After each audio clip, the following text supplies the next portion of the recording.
It's a beautiful night for baseball. And live from Surprise Stadium in Surprise, Arizona, Sportsnet LA presents the Los Angeles Dodgers and the Kansas City Royals. Hi again, everybody. Charlie Steiner, Oral Hershiser, and welcome to the Black and Blue Report. Dodgers get devastating news today. Andre Ethier, he's going to be out, they say, 10 to 14 weeks. Over under, practically speaking, is somewhere around the All-Star break. The shin was fractured, and the Dodgers are really down and out. Yeah, they are. And, you know, when you lose the left fielder, it's the easiest position to replace, but it's not an easy position when it's Andre Ethier, because this is a guy who turned his 2014 right around. 294 last year, 14 home runs. And, of course, you've got a lot of replacements. Carl Crawford will hit from the left side. He can lead off. Scott Van Slyke, that could end up being a platoon. Trace Thompson might crack into the roster and have a shot out there. And, of course, you always have Kiki Hernandez. But today we'll have Carl Crawford out there in his old home. So Andre Ethier is out, and he's going to be out a good long time. Tonight, it's going to be Alex Wood facing Chris Young, the Dodgers and the Royals. Kansas City, of course, the defending World Series champions. Back with the lineups and first pitch right after this.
To Andre Ethier, but as they say on those late-night television commercials, but wait, there's more. And Alana Rizzo's downstairs. Unfortunately, I don't want to be the bearer of this news. We will start with good news, however, Charlie. Corey Seager is making progress. He was a full participant after dealing with that bum knee. He was able to run the bases today. They didn't tell him to run at full speed, but he was able to get out there without a governor on him. Took ground balls, but they're still being very cautious. As far as Yasmani Grandal is concerned, still feeling a bit sore in that right forearm area. He did say, though, that he does expect to play on Thursday. And as far as Mike Bolsinger is concerned, probably the worst news of all as far as the pitching staff. Not pitching during spring training at all for the remainder of it. Will not be ready to be the fifth starter when opening day arrives. The starting rotation continuing to take some hits, guys. And so Dave Roberts has his fair share of headaches, but here's the lineup he has put together for tonight. Carl Crawford will lead off as the designated hitter, to be followed by Chase Utley and then Howie Kendrick. Jock Peterson at center, Kike Hernandez at short, A.J. Ellis behind the plate, Trace Thompson in left field, Rob Seguin at first base, and Rico Noel will be batting ninth. Originally, Yasiel Puig was going to be in the lineup, but they decided tomorrow, with the Dodgers' only off day this spring, they would give Puig the day off today and tomorrow, and he'll be good to go on Thursday. Chris Young on the mound, a contributor in his 6th big league club, but a contributor to these world champion Kansas City Royals. 6'10", gets a lot of fly balls. And Carl Crawford takes a strike, gets 0-1. Carl this spring 120 has 3 base hits in 25 at-bats. So Crawford, who was basically relegated to understudy duty this year with Ethier basically given the starting job in left field, well, how things have dramatically changed since Ethier whacked one off his shin last Friday. Utley on deck and Kendrick to follow. As I've watched Carl this spring, he is really swinging the bat well. I don't really care about the results, but when I see him in the cages or taking BP before the game, he is squaring up an awful lot of baseballs. On 1-2, just high and outside. 6'10" Chris Young, Ivy Leaguer, played baseball and basketball, and was a teammate of Will Venable at Princeton. Down on strikes is Crawford. Defensively behind Young. Round up the usual suspects by and large for the world champions. Mike Moustakas at third base. The Gold Glove winning shortstop Alcides Escobar. The veteran Omar Infante at second base. Eric Hosmer at first. Gordon, Kane, and Travis Snyder in the outfield. And Salvador Perez behind the plate. Now Chase Utley stepping in. Utley is 9 for 33 this spring. And Young delivers a strike. Chase was originally in the 3-hole until Yasiel was scratched today. No mysterious late scratches, such was the case, for instance, with Bolsinger just the other day. But in the case of Puig, give him today, give him tomorrow. Often Yasiel's had a very solid spring. Utley starting at second base tonight. Howie Kendrick, who is on deck, will be playing at third. Nice easy hop for Infante.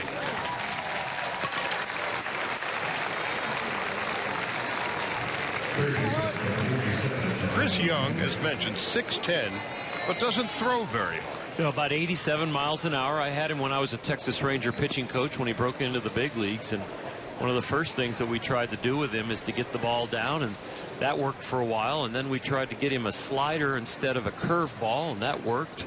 And what he really found out is there's a nice optical illusion in the upper part of the strike zone with his fastball. Kendrick takes a strike. Howie is 6 for 19 this spring.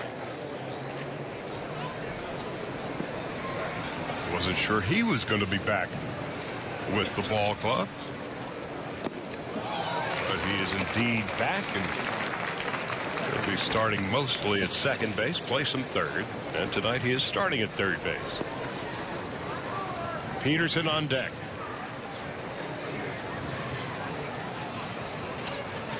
So 2 weeks from yesterday, it counts. And Chris Young is pitching like it. Nothing across for the Dodgers. Alex Wood will start when we come back and faces the world champion Royals.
Manager of the world champion Kansas City Royals. Here's the lineup he has put together, beginning with Alcides Escobar, Mike Moustakas, and Lorenzo Cain. Hosmer, Morales, and Gordon in the middle, and Salvador Perez, Travis Snyder, Omar Infante the bottom third, and they are facing 25-year-old left-hander Alex Wood.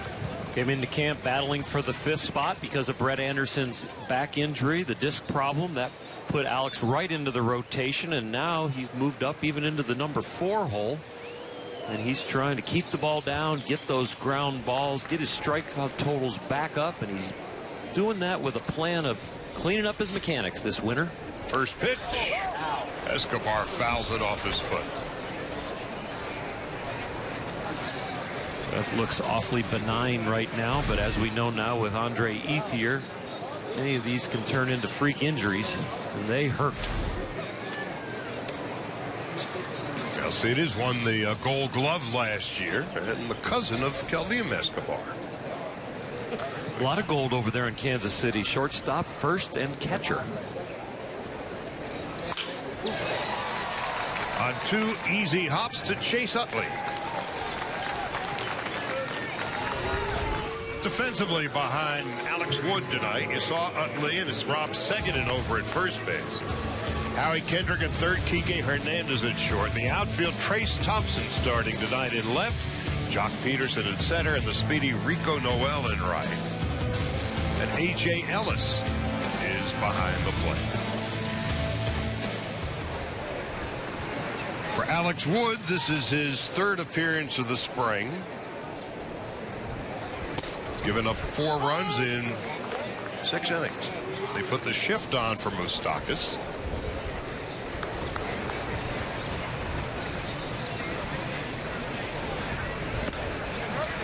Here's a strike.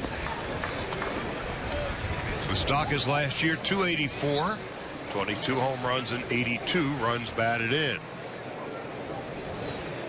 The shift on in the infield, and they play him the other way in the outfield. 1 ball and 2 strikes. And you can see why the bunt attempts are happening. And Kansas City players, just a bunch of guys who love playing together, came up together, and love playing baseball. Moustakas will get another swing. If you're going to work on your bunting and think about it for the regular season, you might as well try it now. Moustakas, of course, born in L.A., lives in Malibu. And Wood strikes him out. Nice little breaking ball low and away here, and as much as there are anxious feelings around Dodger camp about how the starting rotation will fill out, Alex Wood could calm a lot of people down by having a nice outing tonight. Lorenzo Cain stepping in. Once upon a time, Cain, a member of the Milwaukee Brewers, would come to Kansas City in a trade that would involve Zach Greinke.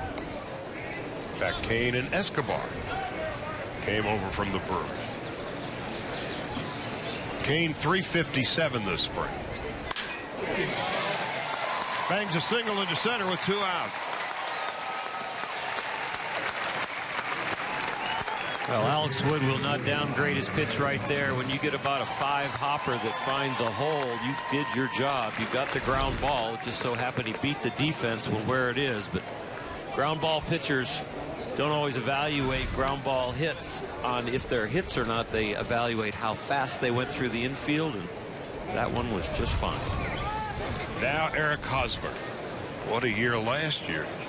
When the Dodgers last visited in Kansas City a few years back,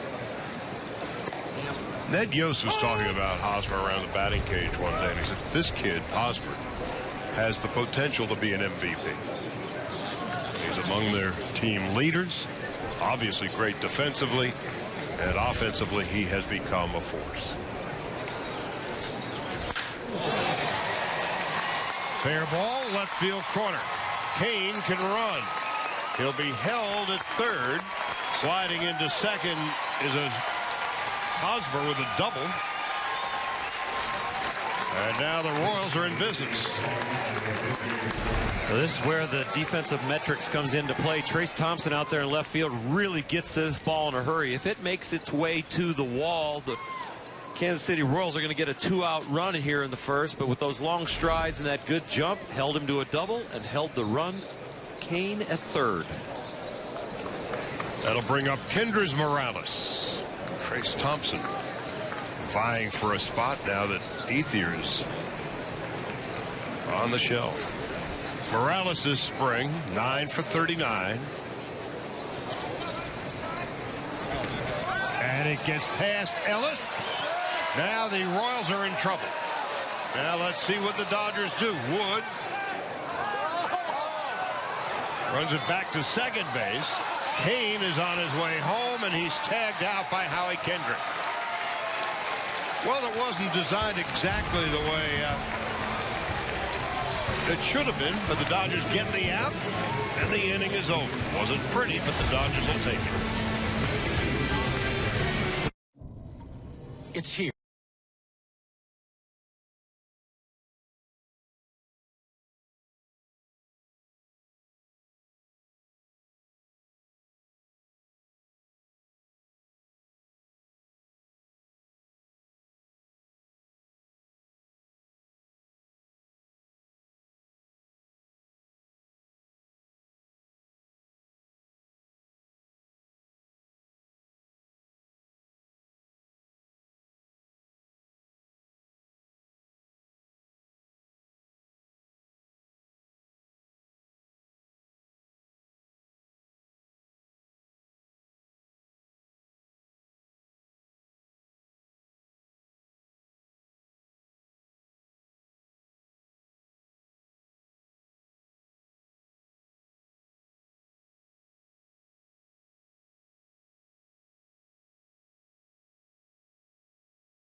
So the Alex Wood pitch gets past A.J. Ellis for the Dodgers. Necessity being the mother of invention.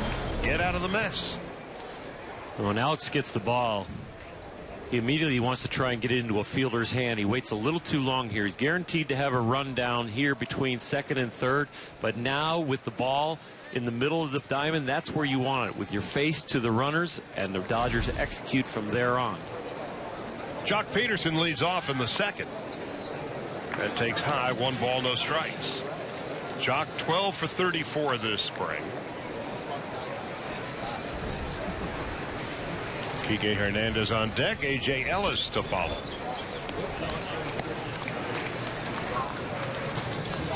There's not that much foul territory immediately behind home plate. Ball ricocheted to A.J. Ellis and made a very quick backhanded flip that saved the play.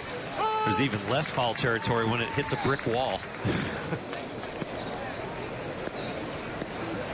2 balls and a strike. Peterson with a home run and 3 runs batted in this spring. 2-2.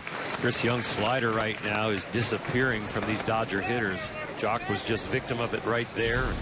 We saw Howie Kendrick go down to it. Ball is biting. Chris will turn 37 in May. His 11th big league season. And Peterson down on strikes. 3rd strikeout for Young. It's the first out of the second. Chris Young, you talked about his baseball and basketball prowess at Princeton, playing both sports, and also came away with a degree in politics. He did a master's thesis. It was a good one. on the impact of Jackie Robinson on racial stereotypes in the realm of media. And he did it on the back of a bus when he was playing A-ball in Hickory.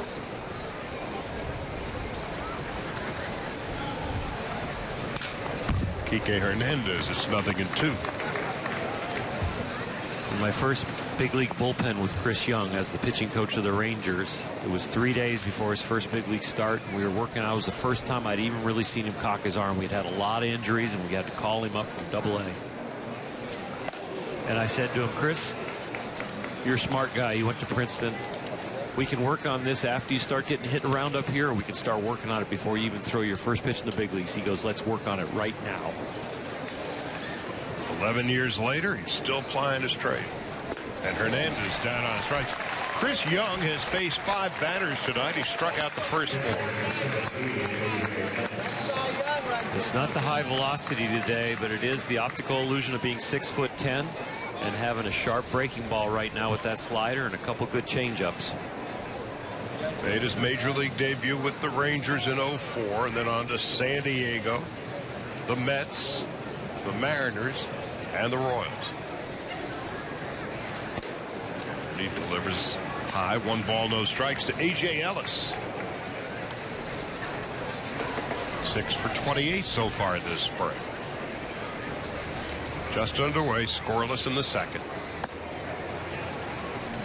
I'm almost editing myself before I say it, but you know, you look at A.J. Ellis and he looks so healthy.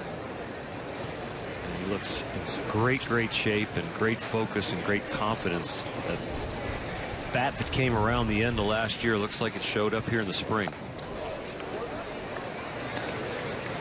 We've always known he does have a great eye, Charlie. And he's the first one to admit it. He knows that he doesn't have the most natural hitting prowess. And so he works out a lot of walks, as he did just there. And has always had a high on-base percentage. And so for the Dodgers, their first base runner of the night, the 2-out walk to Ellis. And that's George Lombard, Dodgers' new first base coach. And Trace Thompson stepping in. Son of Michael, brother of Clay.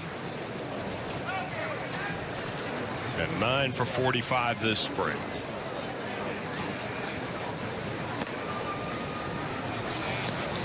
Two of his 9 hits have been for home runs.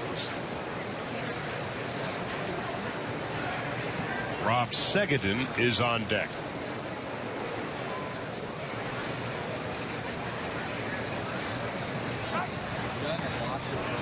Now the likelihood of A.J. Ellis stealing a base. Slim and none, but I think Chris on the mound is probably thinking, I'm going to change my release point a little bit. I'm throwing an awful lot of balls, missing my spot. Let me do something different other than pitch. It didn't help. And so Sal Perez is going to go out and settle him down. He's fallen off to first base a little bit. And at 6'10", just like a tall golfer, if you start to get off line, your mistakes are going to look a lot wider.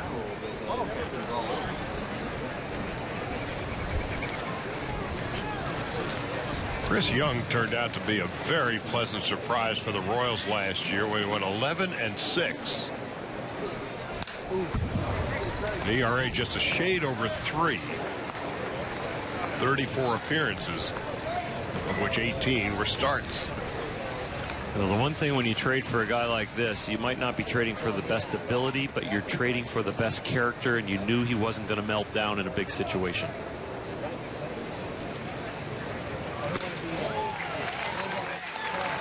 That was a good visit by Perez. Got Chris Young right back in the strike zone. Sal Perez, talk to baseball people, he's about as good a catcher as there is in the game. He'll turn 26 in May.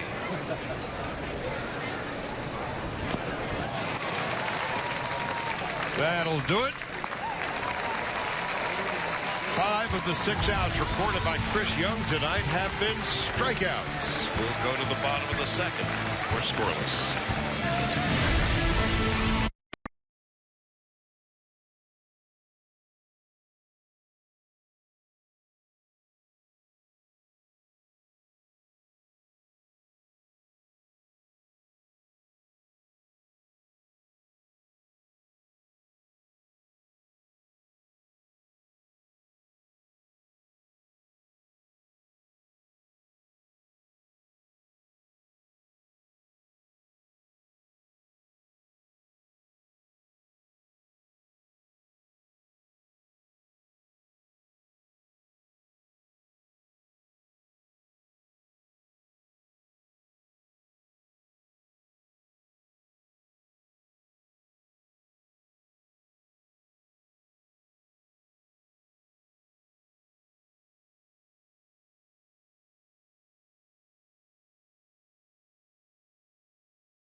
time, but it ain't that way anymore. World champions now. First since 1985, you see, and this team does not strike out. They've had an outstanding bullpen, and they found a way to just win, come from behind, and they beat a very good New York Met team. And they have won more games than the previous 5 years, year after year after year after year. Morales, who was at bat when the wild pitch, it really wasn't a wild pitch, necessitated a rundown, and the Dodgers were able to get out of the jam. In 2011, the Royals won 71 games. 2012, they won 72. 2013, 86. 2014, 89. Last year, 95 games. And, of course, the World Series title.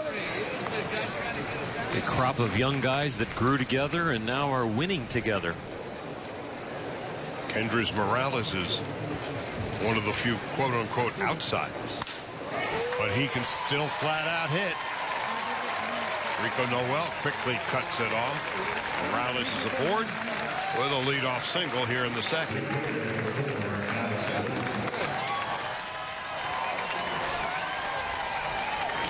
Since 2013, the Dodgers and Royals have won their fair share of games. Only the Cardinals and somewhat surprisingly the Pirates have more victories since 2013.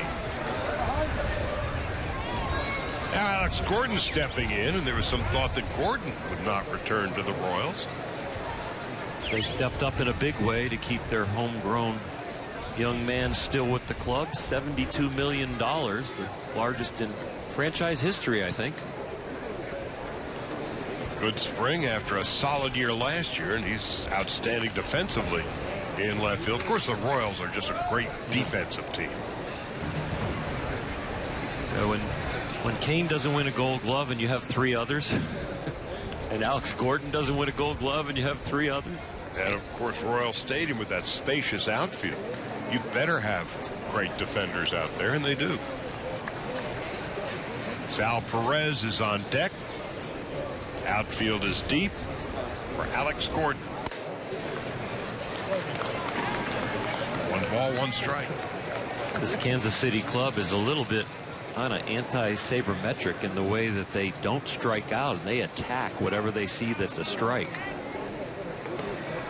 273 strikeouts separated the 14 teams above them in the American League. And they beat the 14th best club in strikeouts by 146. So they don't strike out. They put the ball in play and they make you work for your outs. 1 and 2 to Gordon. He'll do it again. Excuse me's fine as long as it stays foul. Depending on one's perspective. Yeah.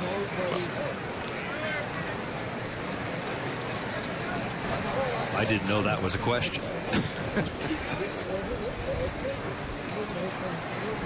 Dodgers have practically a shift on for Gordon. Ooh, nice pitch. Wood thought he had the 3rd strike. So did AJ. Talking to Tom Woodring, the home plate umpire. AJ doesn't set his glove up for a ball, so the only thing they can do is call that low, and it wasn't low. Oh, you got to ring him up on one of those.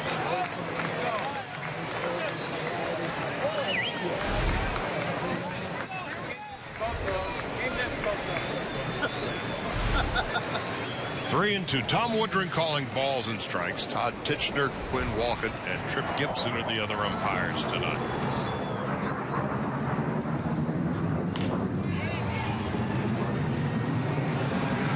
In right field, it drops in front of Rico Noel.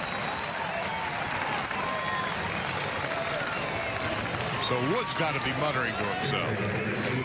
Might have had a pair of strike threes, didn't get them. And then a bloop single to right for Gordon. Meanwhile, the last 4 Royals hitters have hits. Thank goodness for the carom off the brick wall, the rundown that got us out of the inning before. Al Perez, the World Series hero.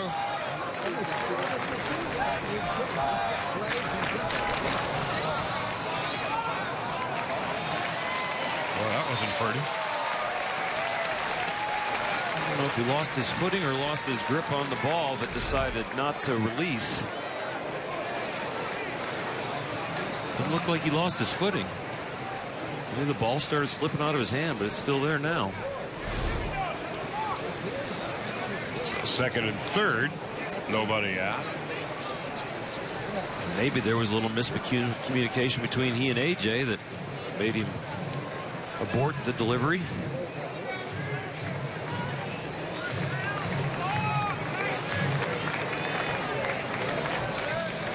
Dodgers will play the infield back.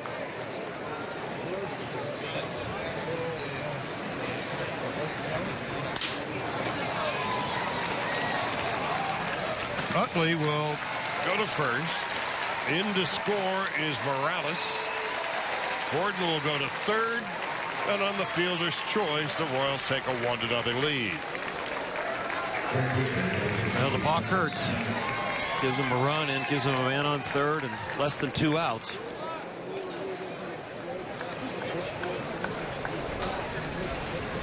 Now the Dodgers will bring the infield in for Travis Snider. Run, 4 hits. Snider with a home run this spring. Jared Dyson, very first at bat of spring training. Pulled an oblique. He'll not be ready for opening day, so Snyder's got a chance to peddle his wares.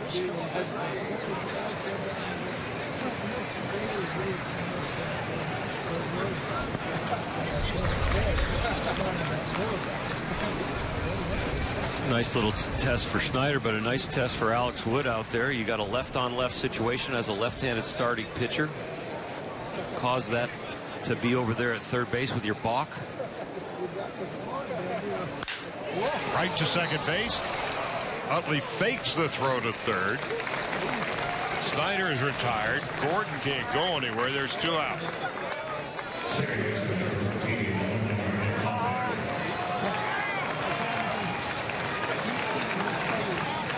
Omar Infante coming up.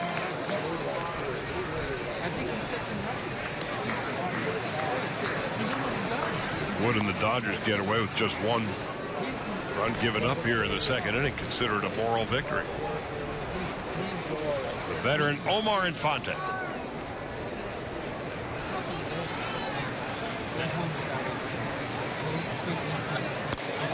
Takes a strike.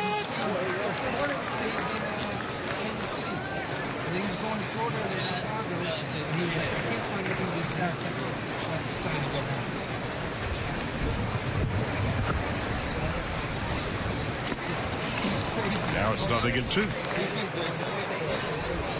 Fonte came up with the Tigers in 2002 and on to the Braves and Marlins, Tigers, and now his 3rd season with the Royals.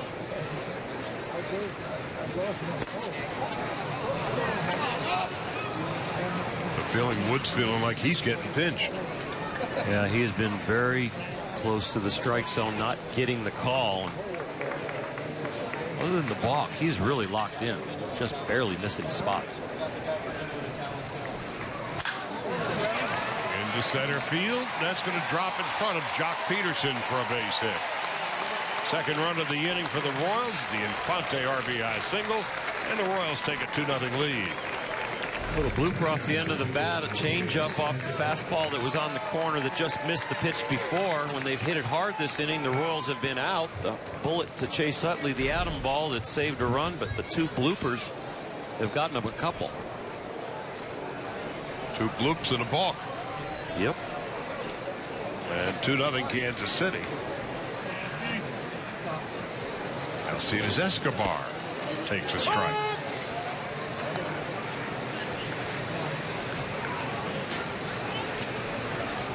Escobar 257 and only a 293 on base percentage last year.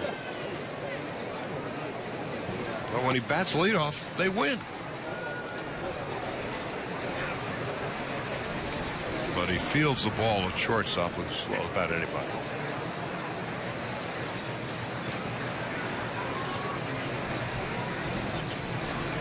He's got gold on his mantle to prove it. Escobar not happy with home plate umpire Tom Woodring.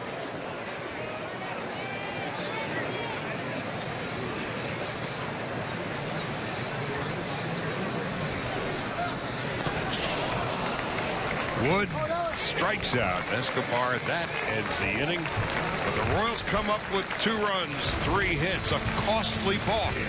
2-0 as we head to the third.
Dodgers may not be reproduced or retransmitted in any form, and the accounts and descriptions of the game may not be disseminated without the express written consent of the Dodgers.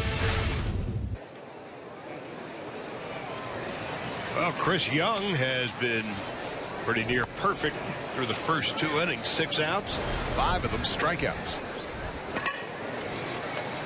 He'll be facing Rob Seguin, Rico Noel, and then Carl Crawford. Chris Young turns 37 in May. And Seguin, in an interesting study, came from the Yankees. He's a New Jersey fella, Old Tappan, New Jersey. Remember Ronald Torreyes? He was with the Dodgers for about 20 minutes or so, it seemed. He went to the Yankees, and Seguin has got some power. Came over from New York. Playing some first base, playing some third base. And tonight he is at first.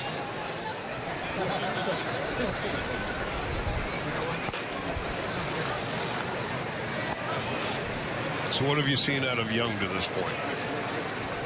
Been sporadically wild, but been able to bury his breaking ball when he needs it. The story of this game is the 2 bloops in the balk and Chris Young mowing down the Dodger hitters so far with his slider. Royals coming off an off day tomorrow. The Dodgers take an off day. Their first and only of the spring. Moustakas and Hosmer can't dig it out.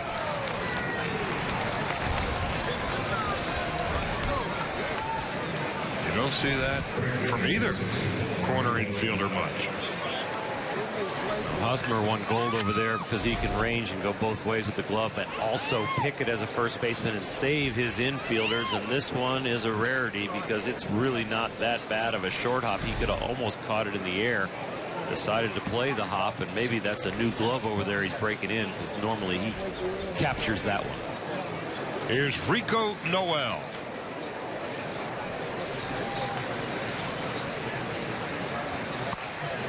Takes high, 1 ball, no strike. Starting in right field tonight.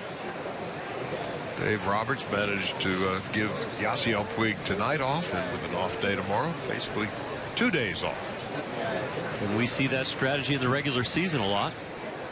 got your everyday player that you're trying to get a blow, and you see that off day coming, and maybe there's a tough lefty and it's a left-handed hitter like an Adrian Gonzalez. You're trying to get him a few days off. You'll see that day, the day before the off day, as you're down, big fella.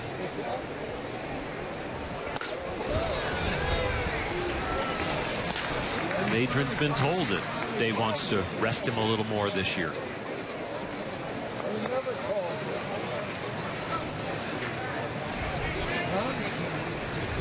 Noel, a real speedster.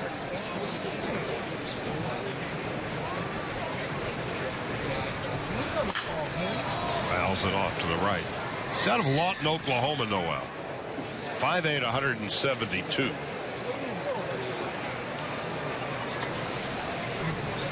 Made 15 appearances with the Yankees last year, primarily as a pinch runner.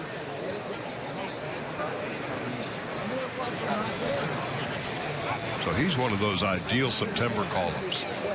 Yeah, he could be the pinch runner for sure, and if he wants to be an everyday big leaguer, the key for his tool set is to really understand the strike zone and to keep the ball out of the air when he's swinging the bat. Runner goes, and by second and going, well, just up by a step. Dodgers stay out of the double play.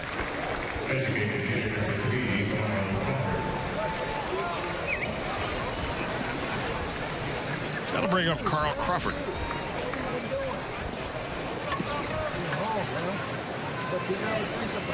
Carl the DH tonight,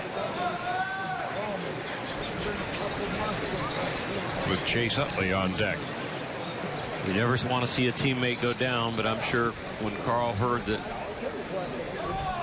Mr. Ethier went down, it's made him a little bit more energetic about getting ready. A couple of weeks ago, Dave Roberts spoke with Carl and said, look, Andre's going to be primarily the everyday left fielder. And Crawford said, I get it. I have not performed all that well. Ethier had a terrific year last year. Andre is hitting .435 this spring. And Carl knows that when Andre wasn't going to be in there, that it was probably going to be a right-handed bat. Fans like more than like.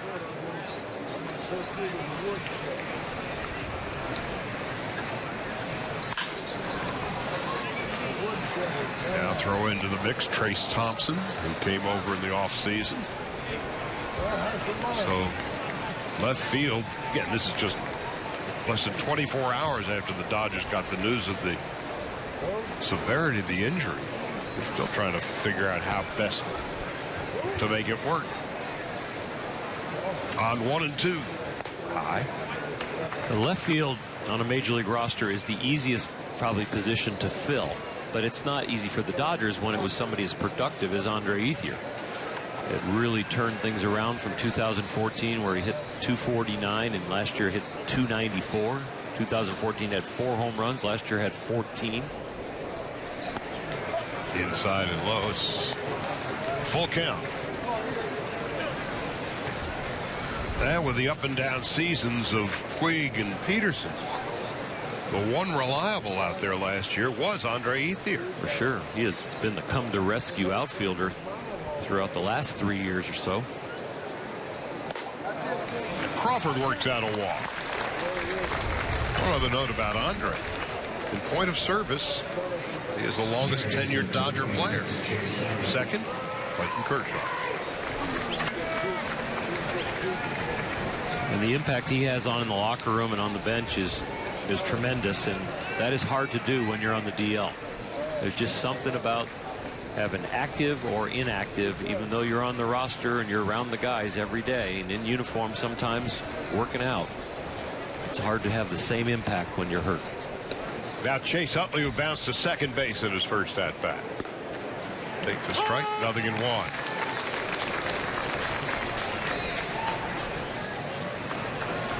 Kendrick is on deck.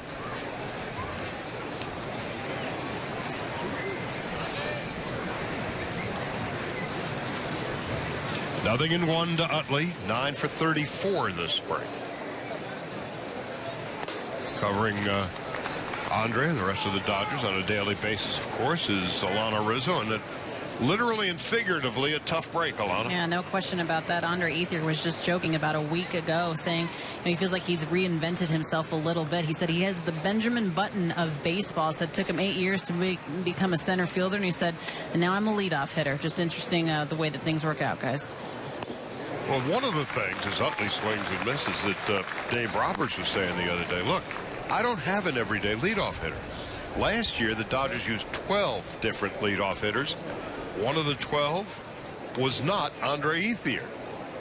And so Andre was one of those in the mix, depending on matchups and so on, that could have well been leading off. Did a couple of times this spring.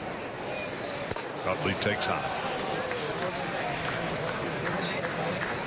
Well, the necessity for Andre to even be slipped in there with trying to take a little pressure off of Jock Peterson, going through the swing changes, let him concentrate on his defense in center field, and if he does get his 1 for 3 maybe near the bottom of the order instead of a 1 for 4, that really starts to bolster your confidence.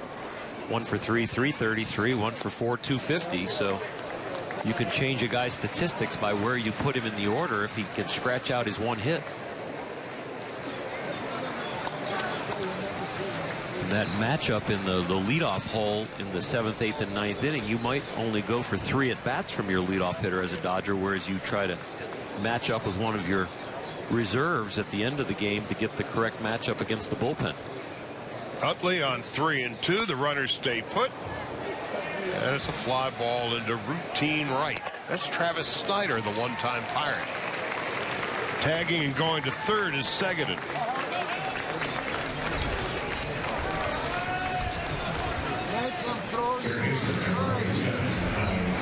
Now here's Howie Kendrick, one of the dozen different leadoff hitters last year. And tonight he is starting at third base. Utley starting at second. And there have been games this spring where Kendrick has started at second and Utley at third. Don't be surprised to see Howie shoot one in the hole over there with a man on first and third for this 2-out RBI. Very proficient at going to right field. As a starting pitcher or any pitcher at all in this situation, you worry about left-handed hitters using that hole over there, but that's Howie's strength. Kendrick has been a model of consistency in his decade in the big leagues. Career .293 hitter. Last year he hit .295.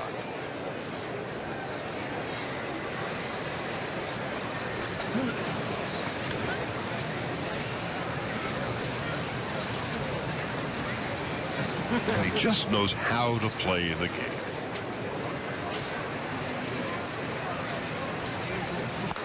You never see his temperament change.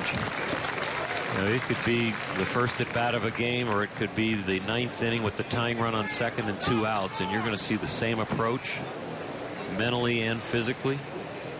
No situation is too big for him. Dodgers, of course, saw him for 9 years when he was with the Angels.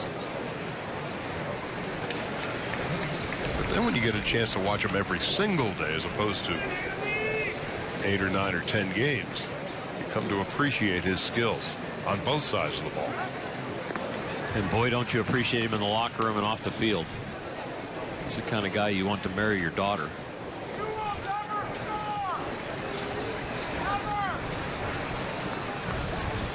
The ball to strike and 2 out. Seguin is at third. Crawford is at first. 1-2.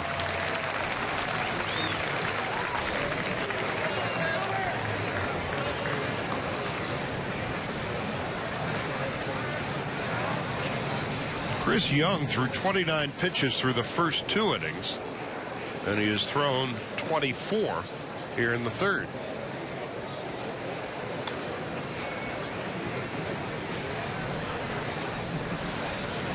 Jock Peterson on deck.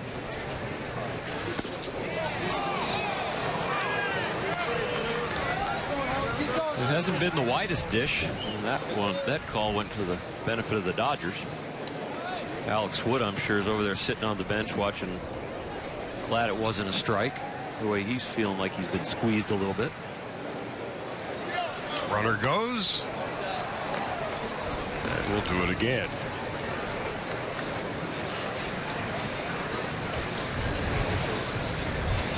Well, neither the shortstop Escobar or Infante, the second baseman, had any inclination or design of moving to second base. So that base could well have been stolen.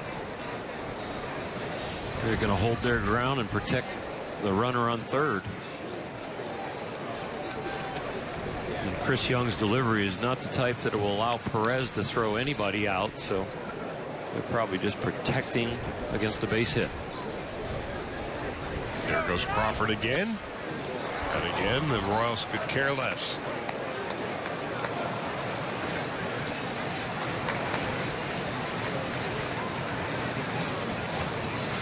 Carl Crawford in his salad days in Tampa was one of the elite base stealers in the game.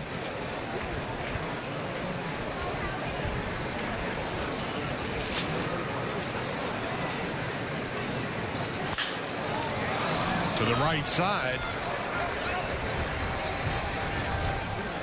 And that is going to do it. No runs, no hits, an error, and 2 men left. After 2.5, 2-0, Kansas City.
We'll head to the bottom half of the third and begin with Mike Moustakas. Takes a strike, 0-1. You may remember his uncle, Tom Robson. For sure. Rangers, Reds. He was a coach with the Mets when I was over there. Yeah.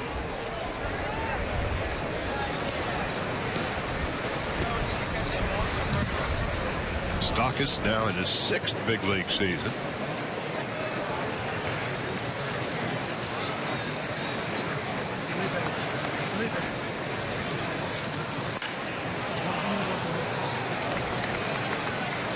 Tried the 2-strike bunt with the shift, and it fouled it off, so he gets that ugly walk back to the dugout. But it's better to take it now in spring training and find out if he can do it or not.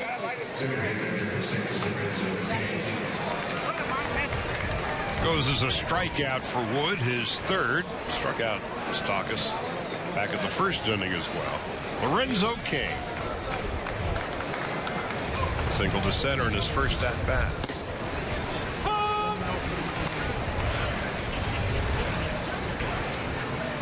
Trace Thompson,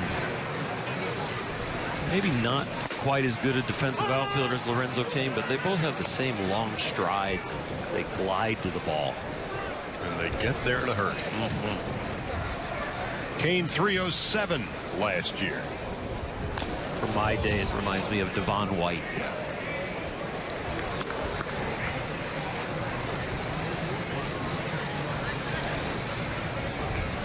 Every pore in that young man's body screams big leaguer.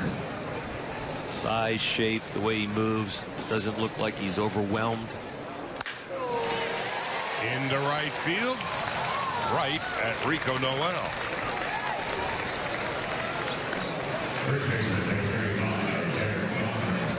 Now Eric Hosmer coming up.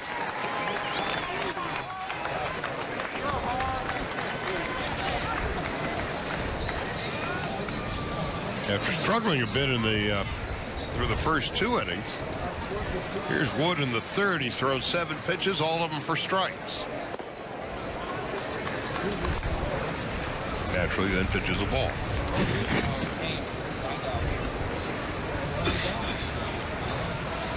Hosmer 297 last year. 2 balls, no strikes.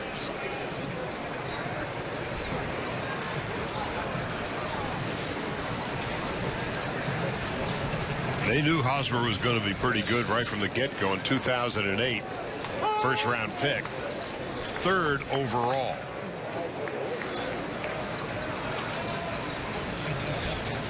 Those were in the years when the Royals were really struggling.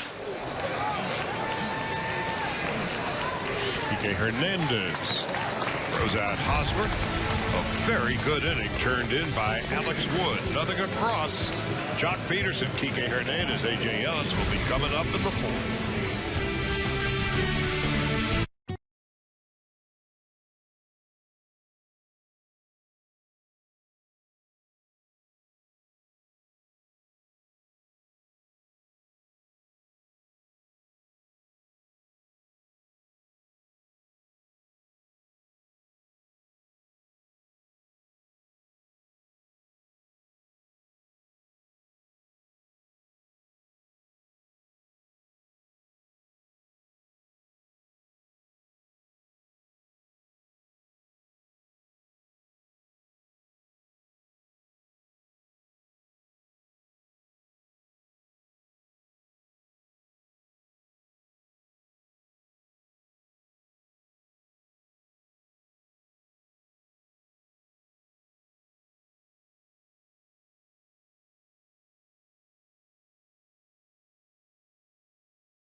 Everybody, Alex Wood with a nice 3rd inning after getting some traffic on the bases there in the 1st and 2nd. What have you seen from Alex so far tonight, Rick?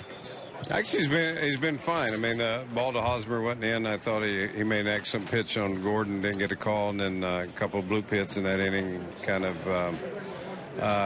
did all the damage really after Morales hit the ball well, and the balk didn't help us. Yeah. But other than that, I like the way the ball's coming out. He's mixing his pitches well, and command looks fine. As far as the balk was concerned, was the ball slipping out of his hands, or was there miscommunication there with AJ? Yeah, it was. He just missed the first part of the sign, and so then he saw him in a different spot than he was thinking, and just stopped.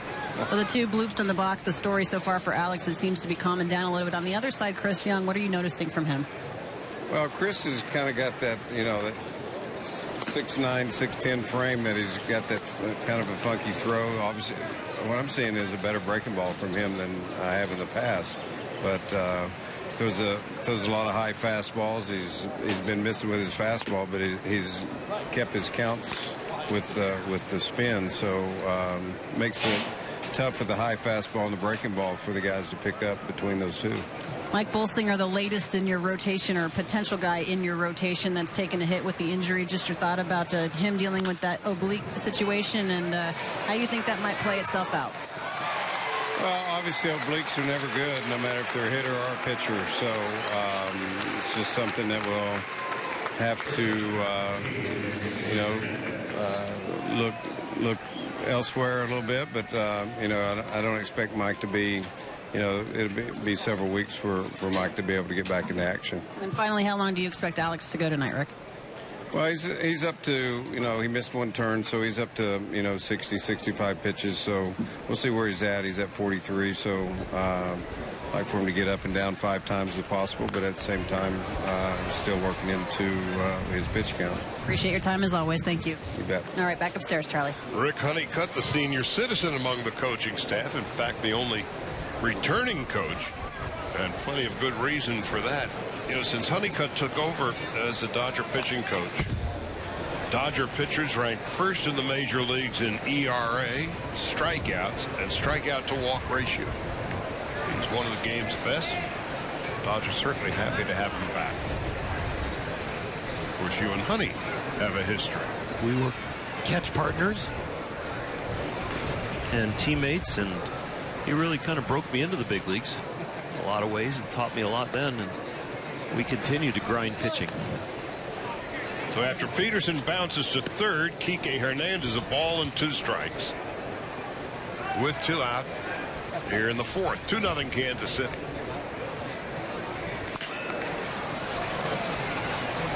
Hosmer's got an easy play. It's one of those hung breaking balls that Kike is going to see in his sleep tonight, where it just overhangs. The spin tells the hitter it's going to break farther than it does, and then it stays up there and you pop it up. If it has its normal break, you square it up and hit it out of here. Watch this ball start to break and then kind of back up a little bit, stay up there. Hitters jam themselves or they pop it up, and you could see it right there. It's frustration. Frustrating spring to this point offensively for Hernandez. 5 for 36. Ellis walked in his first at bat.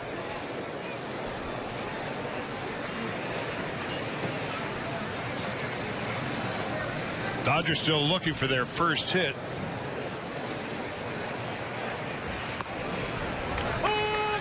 Ellis has walked. Crawford has walked. Seguin got a board on an error, and those are your Dodger base runners to this point.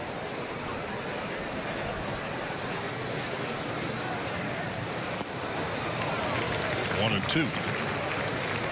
Well, we showed up here today at the stadium here in Surprise, and we thought, oh my, we could have a barn burner with this wind blowing out to center and right, about as hard as you can have it and still play baseball. But these pitchers have done a pretty nice job.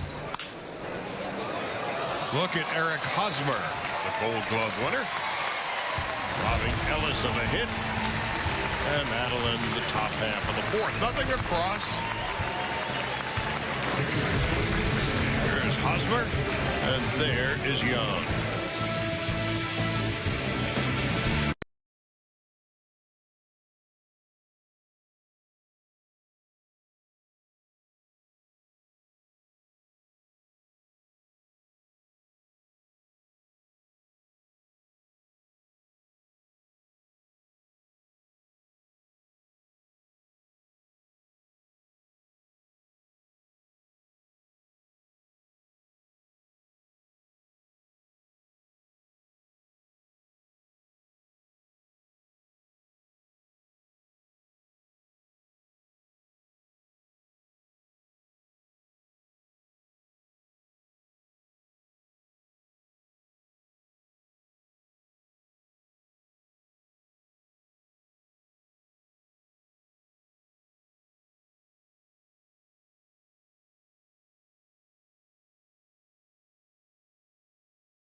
calendar, Wednesday, April the 13th, the Dodgers will play host to the Arizona Diamondbacks. First pitch 7:10.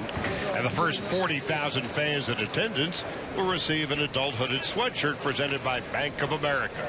For tickets, visit Dodgers.com/promotions. It's a rather cool night tonight here in the desert. Game time temperature was 76, and that wind blowing in gets your attention. Kendrys Morales singled to right in his first at-bat.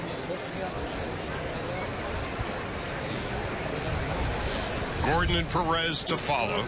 This could well be Alex Wood's last inning. Listening to what Honey was talking to Alana Rizzo about. Perhaps if it's an efficient inning, Wood will get one more.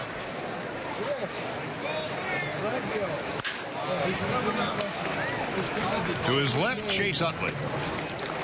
Yeah, you heard Rick Honeycutt talk to Alana about pitch count and ups and downs. So not only is there wear and tear on a pitcher with how many pitches he throws, but how many times he has to get used to being hot and then cold and then resting on the bench. And so they want to expand both of those numbers. The number of times you get up and down and the number of times you throw the ball. Alex Gordon stepping in. 271 last year. Missed almost 2 months with a left groin strain.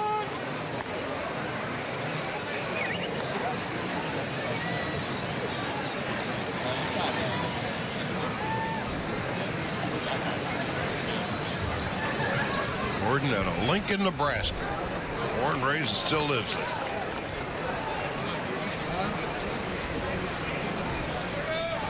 To the All-Star game for the 3rd consecutive season. Did not play because of injury. Into left field, Trace Thompson is there.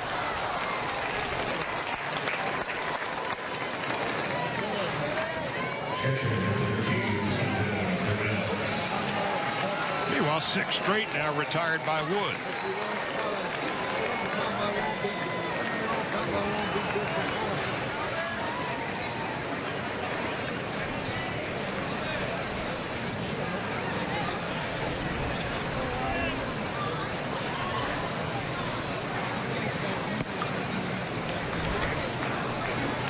There's a lot of Sandy Alomar Jr. in this kid. Physically, yeah, how he conducts himself. Good call. And if he can have a career like Sandy did. He's a little more nimble than Sandy, because Sandy was a little bigger, stronger on the lower half. But, yeah, you see the resemblance for sure. Has the same leadership qualities that Sandy did. It's pretty good company. I got to play with Sandy in 95, 96, 97 with the Indians, and Tony Pena was there too, and those were 2 really good catchers.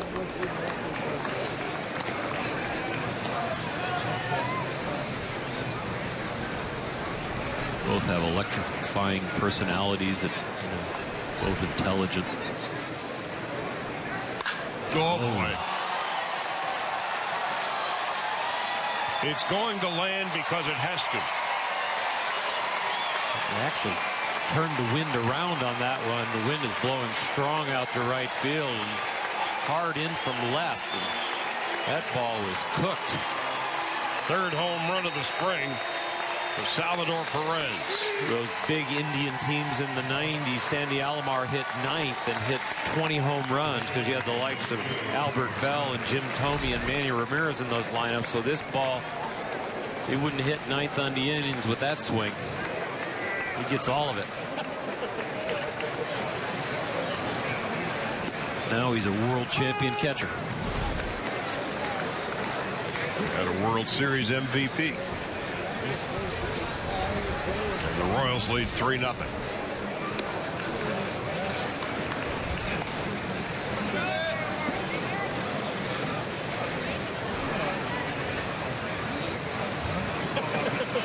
Travis Snyder 1-2. Snyder trying to hook on.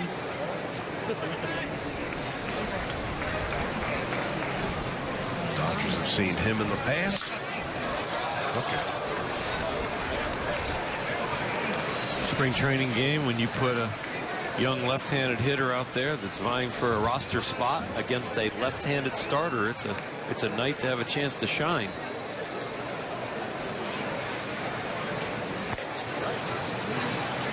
Wood gets the better of him, but not before Perez launches a long-distance home run through the wind.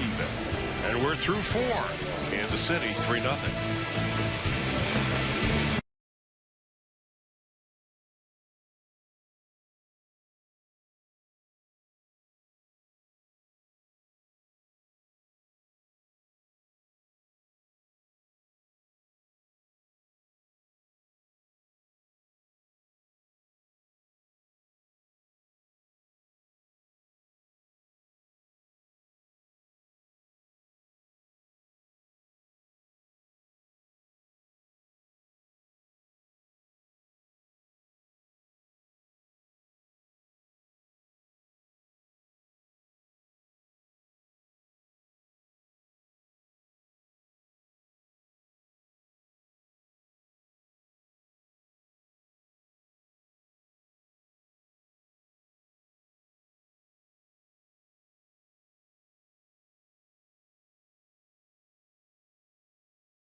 Brought to you by BMW. See a Southern California BMW Center today for exceptional offers or visit SoCalBMW.com. Salvador Perez with the home run in the bottom half of the 4th. And the Royals are up 3-0. Trace Thompson stepping in. He'll be followed by Rob Seguin and Rico Noel. Still nothing doing in the Dodger bullpen, or now there's just some work beginning.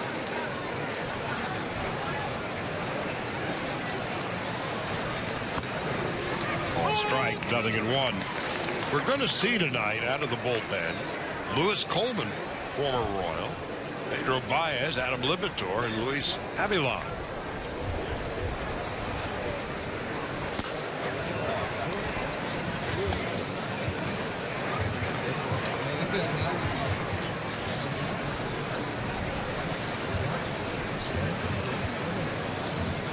That's Coleman,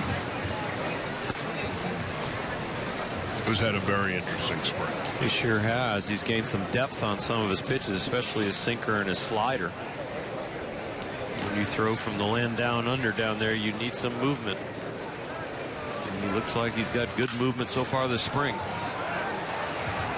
Thompson to the right side. And the wind playing some tricks.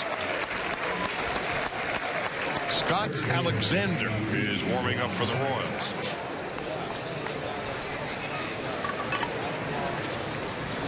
So this is likely Young's last inning.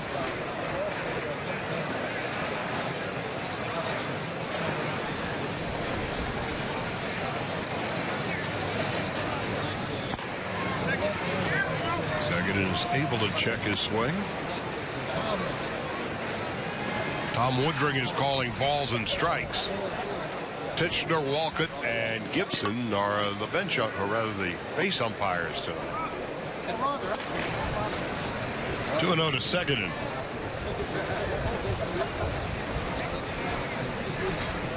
Might take a pretty mean swing at this one if it gets it in the strike zone. Yep.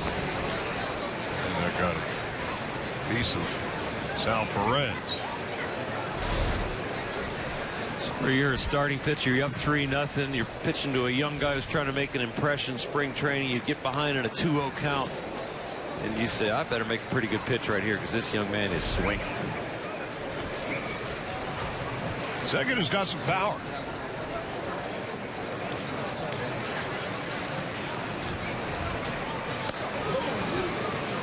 Three and one. Chris wasn't trying to knock him down right there. He's trying to throw a fastball right down the middle, but too high. Look for the pop-up. That's what he goes for in those counts. Like that one there. And just good job by Seguin laying off. Third walk given up by Young. And Ned Yost is going to make a move. Scott Alexander will be coming in with one out and one on. Top half of the fifth. The Ivy League graduate Chris Young getting pats on the back. His night is over.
Mini plan.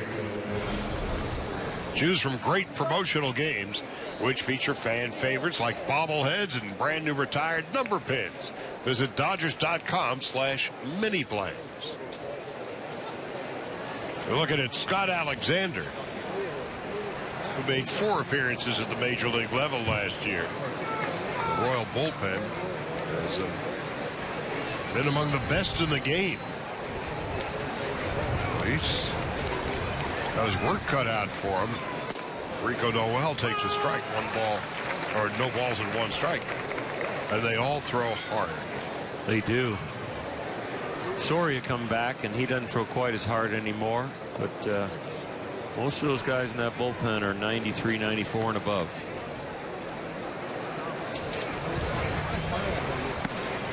Well takes inside. Alexander here, this lefty, throws around 92, 93. He's got a slider and a curveball. He'll cut it. He'll sink it when it comes to the fastball. So let's see what Noel can do against Alexander. That's pretty well hit into left center field. And that is 1 hop off the wall. Seguin will score easily. Noel showing some pop. The Dodgers are on the board. It is 3-1. You get it over the outfielders' heads today in left center to left field. You have crushed it. That ball is crushed by Noel. Fastball on the outer half of the plate and up, and he finds the gap there by the McDonald's sign. 1 hops the wall. We talked about it with his speed. He's going to want to keep the ball out of the air, but if he can crush it in the gap, that'll do him well too. And without Seguin maybe in front of him, maybe would think about 3, but right there, with one out, hold up at second. Crawford stepping in.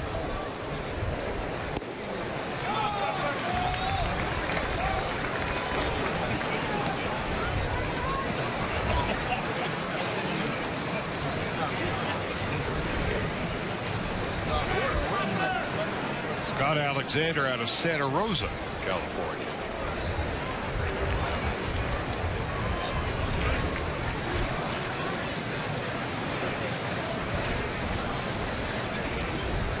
Alexander pitched at Pepperdine.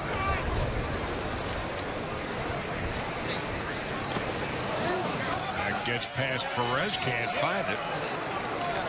Going to third on the wild pitch is Rico Noel. Earlier in the game, Kansas City capitalized on a balk by Alex Wood and got a couple runs across. Now here, this wild pitch might get the Dodgers to plate their second run. Well, the Royals are going to bring the infield in on the right side. And now they move on back again. 1-2. Carl looked a little in between right there, left on left, maybe expecting breaking ball, got a fastball away and was way late.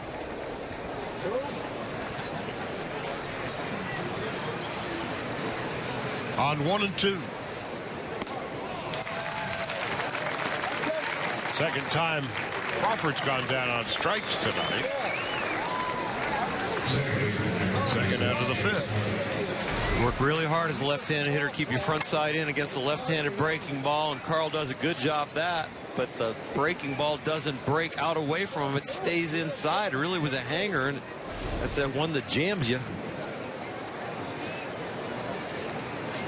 Now with two out, Chase Utley coming up.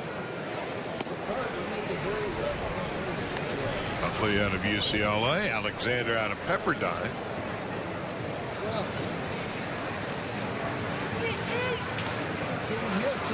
Kendrick on deck.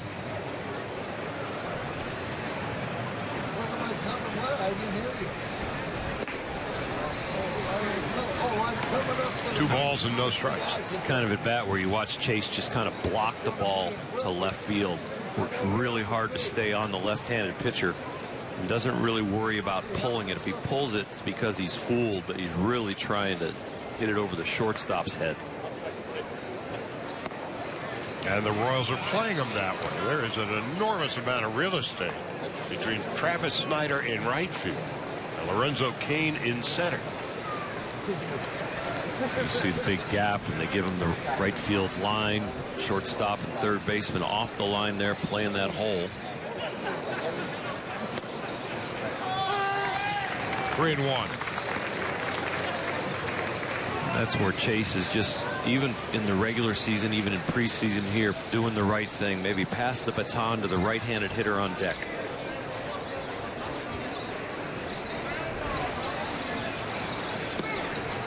Works the walk.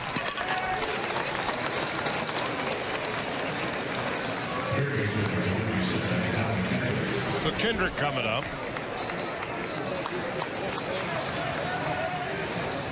Howie is 0 for 2. Struck out and flied to right. This is Howie's second opportunity in this situation with first and third, 2 out. That's when that fly ball to right came in his last at bat.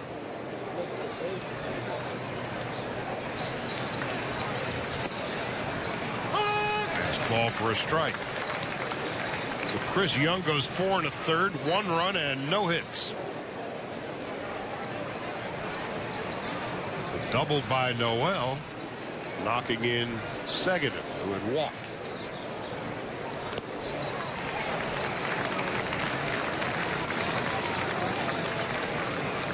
The Royal pitchers tonight have thrown some Houdini breaking balls that have just disappeared. Chris Young had a really good slider, struck out, what, 5 of the first 7 batters he faced. That pitch right there from Alexander just disappeared.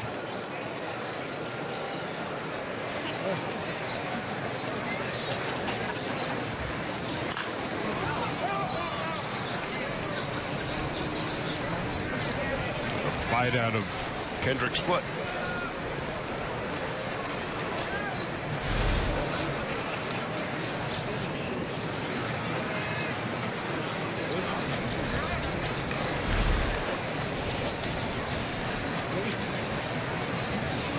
Kendrick starting at third base tonight. Utley at second.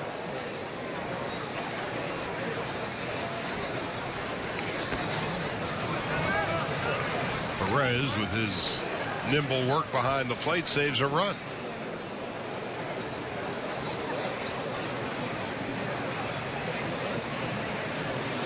Might have tweaked something right there. Looks like he's grimacing in pain. Had to move real quick there.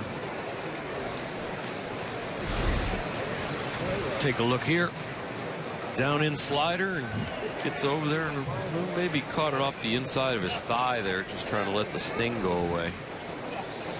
That'll get your attention. Yeah, the inside of the thigh.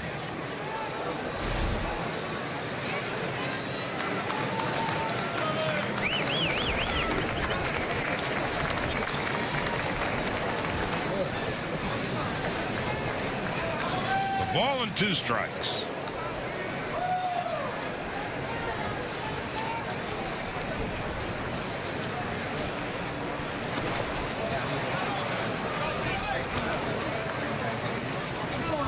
Two and 2. So Alexander trying to find the plate. Alexander, this is his 8th appearance of the spring. No runs and 3 hits in 7 1/3. 8 strikeouts and a walk. He's getting the full audition. Sometimes with young guys that aren't going to make the roster, they keep running them out there until they have a bad outing. Then they finally get sent down. Kendrick is done, and so are the Dodgers. They come up with 1 run, 1 hit, and leave 2. Halfway through, Kansas City 3-1.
Done. He's downstairs now with Alana. All right, guys, thanks very much, Alex. This one coming down to just a couple of bloops in the Bach and then the solo shot to Salvador Perez. What do you take away from this outing? I thought it was good. You know, fill the strike zone up. Kind of a weird second inning. I mean, AJ got crossed up a little bit, and I didn't want to throw a fastball and have a wild pitch or have hurt him in any way. So I just pulled up. Normally during the season, probably would have thrown it. But no, I thought it was good. That was really good. And I'm sure this is exactly the way that you drew it up. But take me through the 2-1-4-5 put out.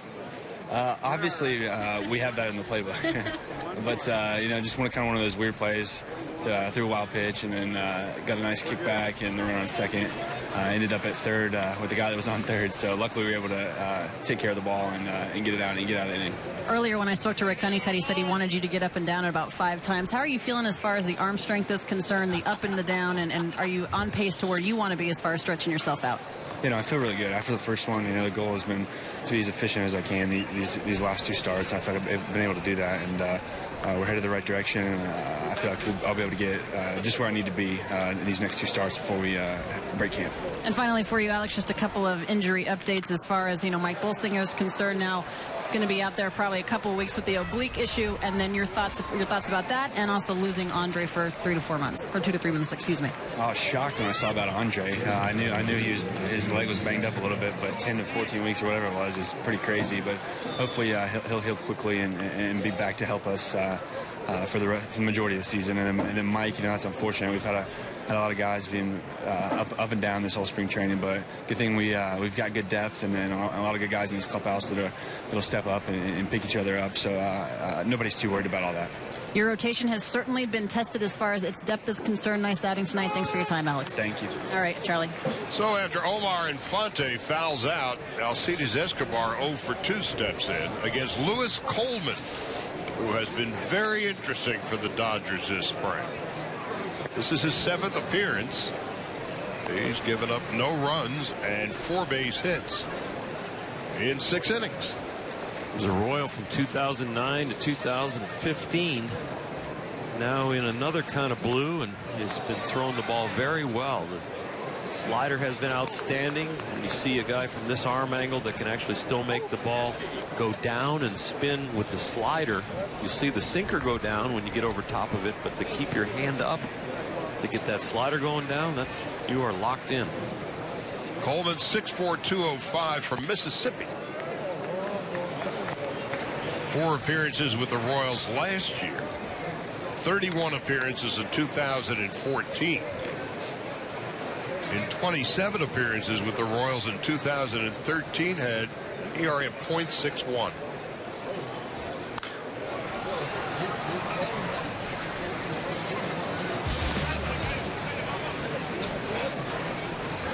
The guys in the bullpen, Charlie, as spring training moves on, you get closer and closer to opening day, they get a better test of exactly where they are too, because the big leaguers are in the lineup longer. A lot of times they're throwing against AA and AAA guys. That's Kendrick from third base. But now later in spring, you get to face the big league roster guys, and you show your general manager, and your pitching coach a little bit more what you have.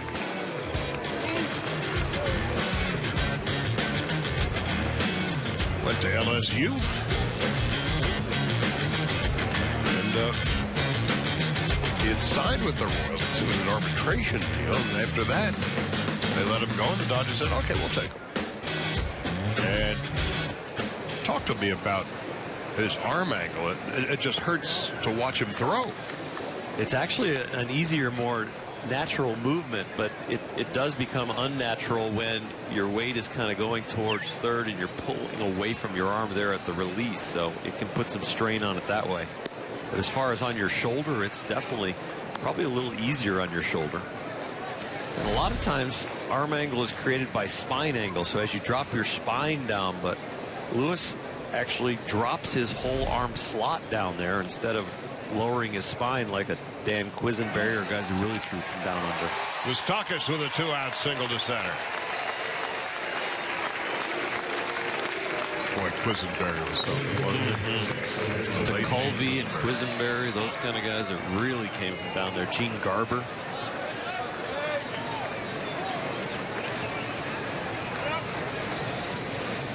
Different stresses on your body when you start going down there, putting it on your lower back a little bit more, on your shoulder and your elbow from a different angle. Kane single to center in his first at-bat and line to right in his second. The Royals have out-hit the Dodgers 7-1.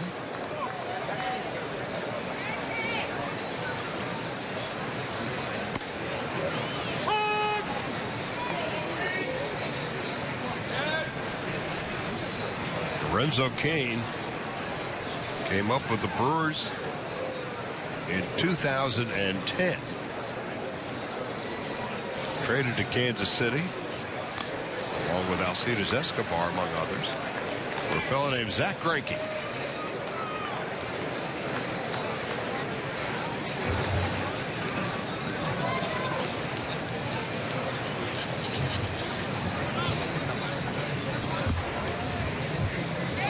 Kane, a career .288 hitter, last year .307.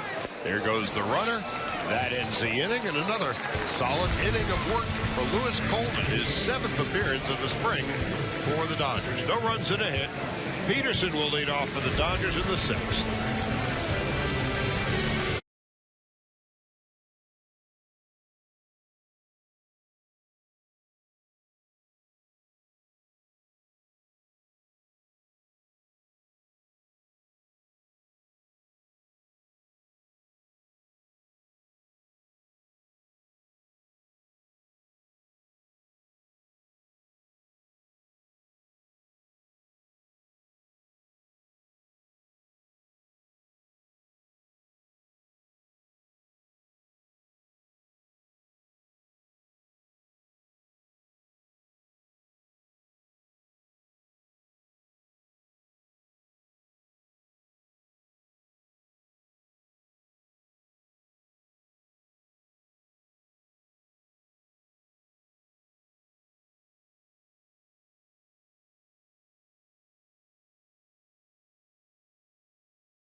Under a full moon, Joaquin Soria is a new pitcher for the Kansas City Royals.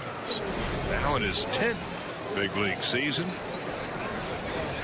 Once upon a time, a long time ago, signed by the Dodgers in 2001 by the irrepressible Mike Brito. Then it was on to Kansas City and Texas and Detroit. Last year, he split time between the Tigers and the Pirates. And now he's back in Kansas City. Jock Peterson leading it off. Takes a strike, 0-1.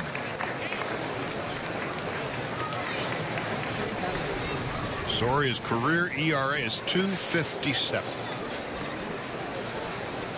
Peterson tonight has struck out and bounced out.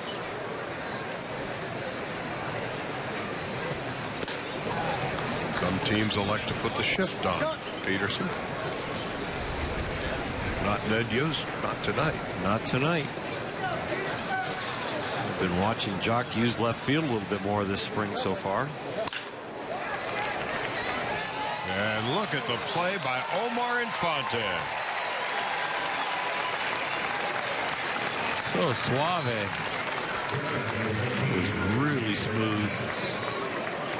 And to have that good baseball clock, knowing how hard that ball was hit, just to make the nice easy flip after he does the pirouette, times the ground ball, understands there's no rush, and just twirls and lobs. A full 360. Soria had 43 saves back for the Royals in 2010. And he was one of the few pitchers with over 40 innings last year that actually went up in velocity, 2 miles an hour, coming back off of some nagging injuries, gained some velocity back. 6'3", 210. As Kike Hernandez 0 for 2 tonight. He was their senior save there for a while with the Royals. Now coming back, he'll probably be in a setup role, of course, behind Herrera and Davis.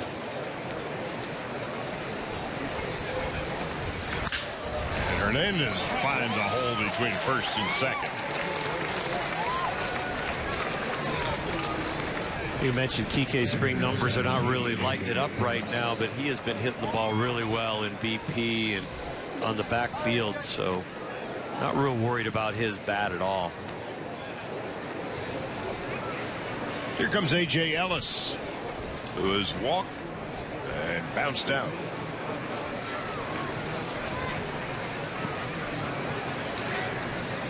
Royals a 3-1 lead. They've out-hit the Dodgers 7-2.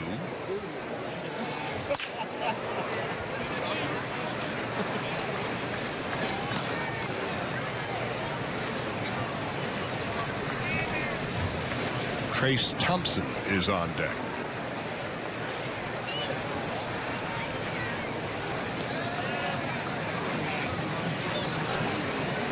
Ellis walked in the second and bounced to first in the fourth. One out here in the sixth. The Dodgers and Dave Roberts could actually use a spring training win. Lost 6 in a row with all the bad news about Andre Ethier and Mike Bolsinger. Could use a little spark, help the chemistry a little bit around the clubhouse. There's not a problem, but you do want winning to become part of your habits. Only one play from Moustakas. Kike Hernandez too fast. So Ellis is retired, and there's 2 out. And that'll bring up Trace Thompson. Not the easiest bunch to come back against, these Kansas City Royals, though. It's a bullpen that last year I think had about a 2.69 ERA. They throw hard, harder, and hardest. They strike out a lot of guys. They give up very few hits, and they make a manager look really smart, even though Ned Yost is actually smart. For years, sat by the side of Bobby Cox. A few years ago, I'm not sure the Kansas City Royal fans thought he was the right guy. They got a wild card comeback win. They've run off a lot of postseason victories in a row now.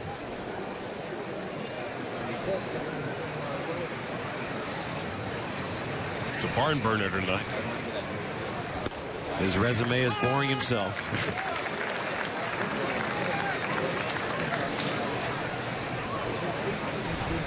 It becomes all the more gratifying when your club wins a World Series after taking all the guff he had to take in Kansas City all those years.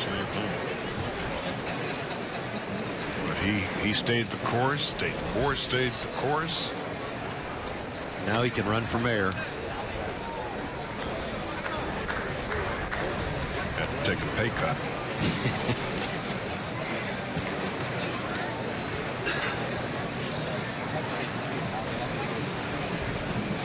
And then there is the incomparable George Brett. Southern California boy, moved to Kansas City and stayed put.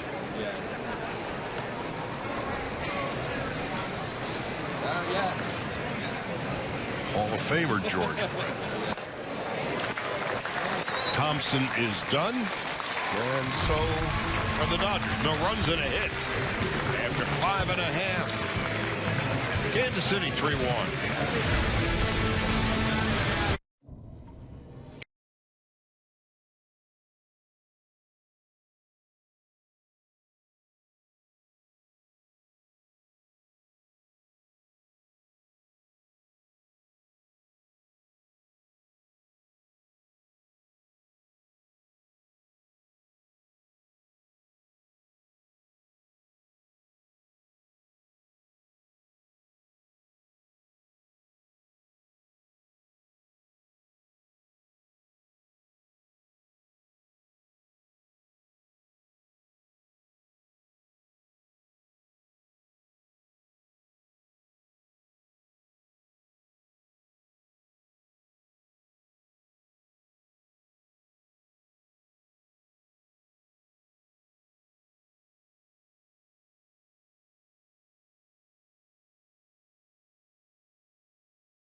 Increasingly chilly.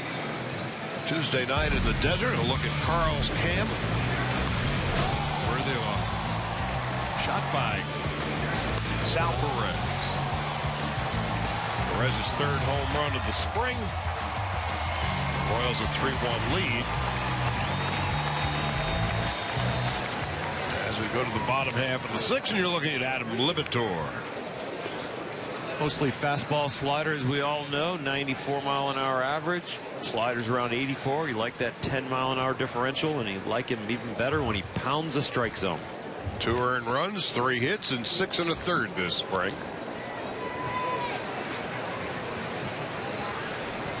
And he'll be facing Hosmer, the switch hitting Kendrys Morales, and Alex Gordon, a left-handed bat.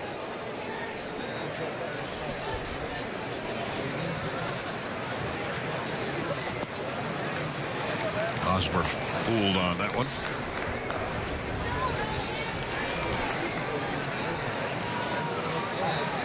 Well, the Dodgers out of the pen, 3 lefties. And J.P. Howell, the veteran, Luis Avalon, who came over last year, of course, from Atlanta. And Libator misses just outside. In a tight strike zone all night. I'm sure Adam is looking at that one going, where was it? Tom Woodring is calling the balls and strikes tonight.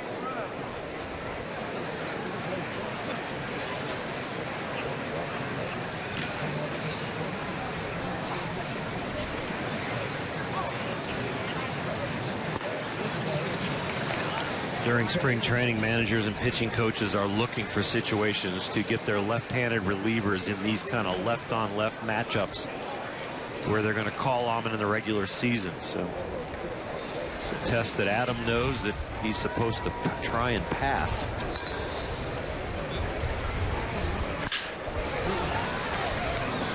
Easy play for Utley. And that's the first out of the 6th. It's a good sign when you get yourself into a hitter's count as a pitcher, and then you can make a quality fastball and get that routine ground ball. Utley picks him up at second. 1 out, nobody on. Here's Kendrys Morales. 1 for 2, and a run scored.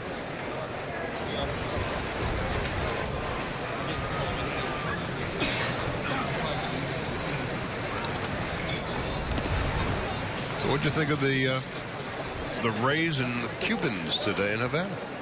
It was a little sentimental for me to watch, to see President Obama there, to see all the festivities, to see the great support of the Cuban people. And it really hit me when I got to see the young people in the stands, the Cuban native young people in the stands, to think that the hope they've got to feel now that an American president and the Tampa Bay Rays are there playing their countrymen, and they're on the field. And, you know, I just thought, you know what, those kids are thinking that there's a chance for a better world now. But for baseball, I thought it was great. Baseball, one of the things that Rob Manfred is really honing in on is trying to expand the brand globally. That's well hit to right. Rico Noel going back. Spins and turns. It bounces off the wall. Goes back in. Is not going to be in time. It was slicing away from Noel to begin with. Then you have to deal with the wind. And Morales ends up at second base with a double.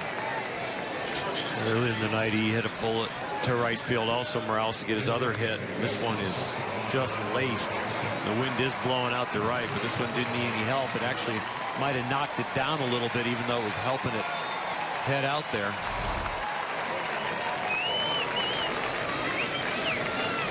He can still hit, can he? Yeah.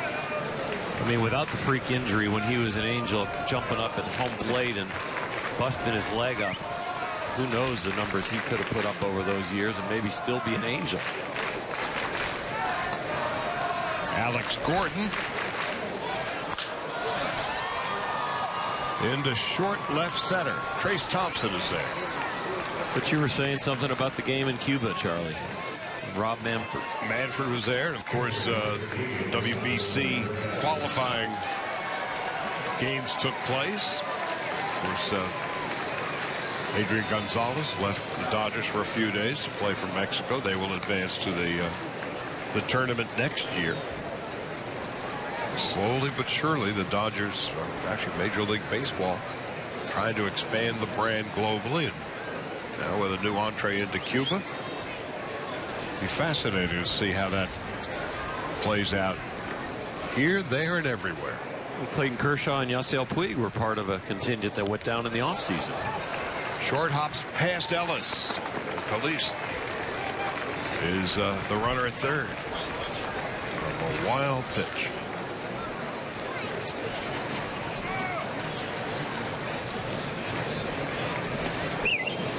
Jackie Robinson played for the Dodgers in Cuba before he made his major league debut in Brooklyn. And as a result, the Dodgers, the Brooklyn Dodgers initially, became a very popular team in Cuba, as Jackie became obviously the first black player, and the Cubans so totally related to him and the Dodgers. The Dodgers became a big deal down there and have been since '47.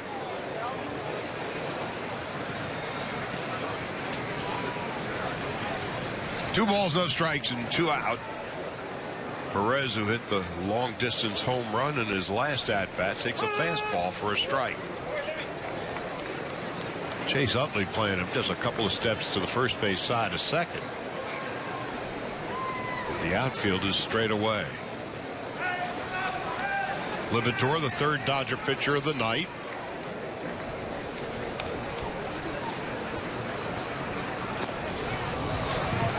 Two and two. Outstanding pitch right there. The last two, you're down 2-0, and you get back in with a fastball. And then that little breaking ball low and away was outstandingly, very nicely located. Two balls, two strikes, and two out.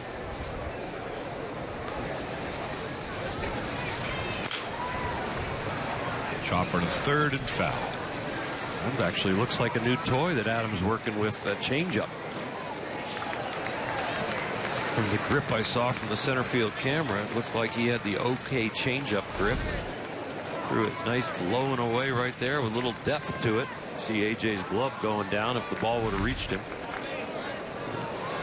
A split change. Looks like he's holding the split finger now.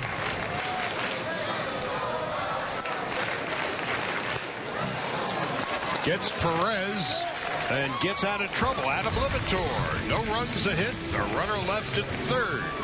And we're going to the seventh. 3-1 Kansas City. There's a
cause that joins ours to fight for a world free of breast cancer. Susan Comment.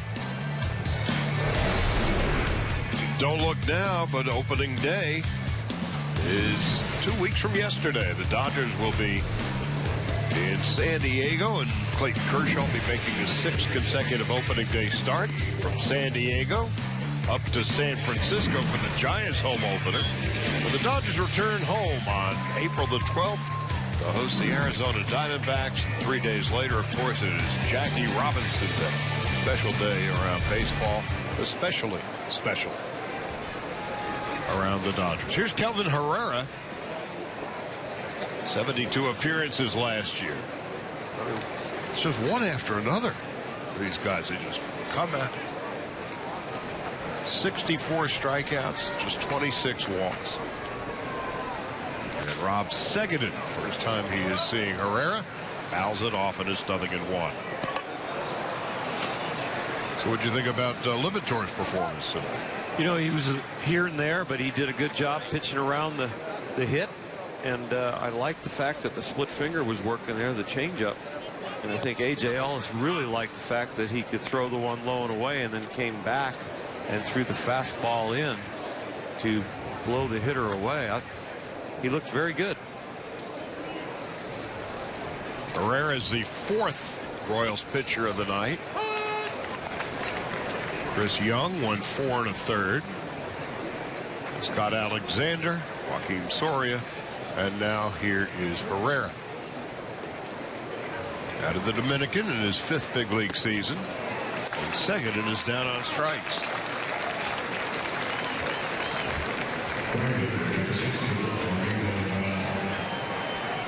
Now here's Rico Noel, who doubled to left center and drove in the only Dodger run of the night. Starting in right field, Yasiel Puig given the night off. Off day tomorrow. The only off day of the spring for the Dodgers.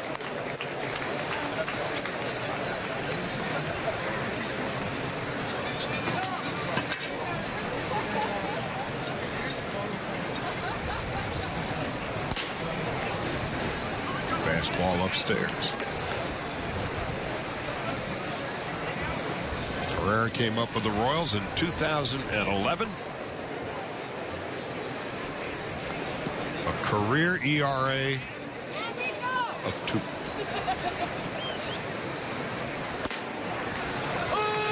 Be closing for a lot of teams.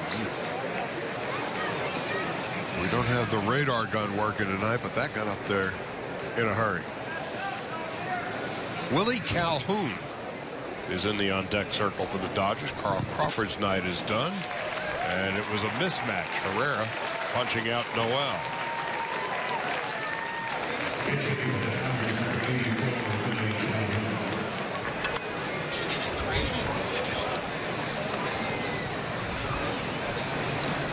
Crawford tonight, the DH, struck out twice and walked.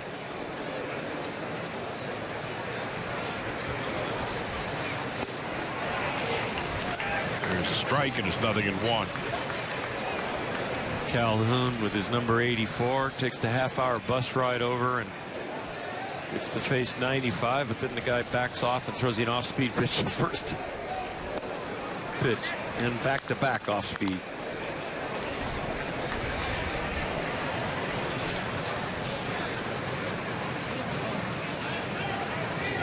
Well, he's a California native. 5'8", 187. Originally drafted by the Rays in 2013.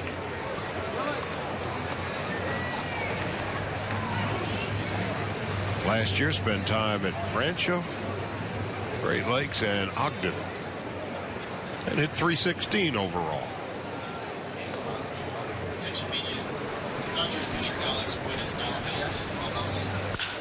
Calhoun into short left. And Herrera makes easy work of the Dodgers in the 7th inning stretch.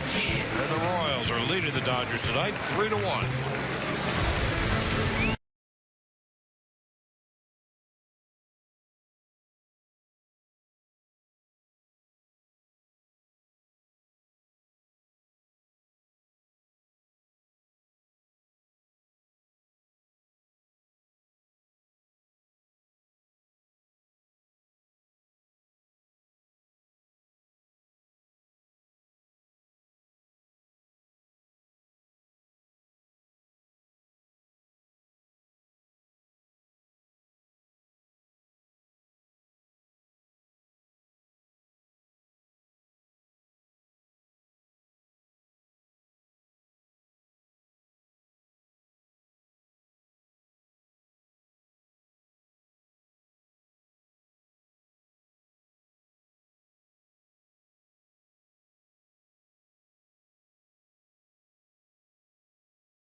Speaking of Jackie Robinson, as we were just a little while ago, celebrate the legacy of Jackie on Friday, April the 15th. The Dodgers and the Giants, 7:10 at Dodger Stadium.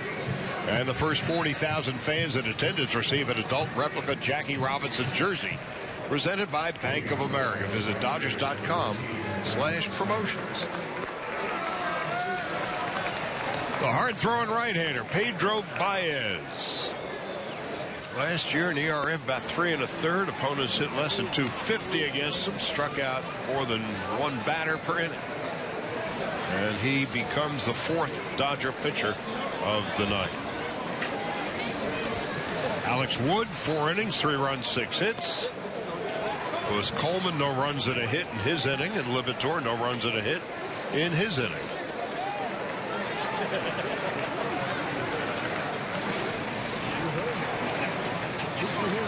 What was especially neat about the Rays' trip to Havana, the American contingent, which of course was led by the president, Commissioner Rob Manfred, Rachel Robinson.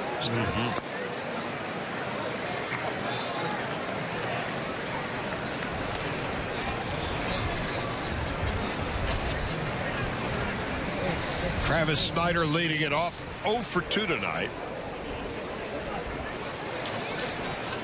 Dodgers made some other changes, including Austin Barnes, who just received that fastball up and away, 1-1. So Barnes now behind the plate.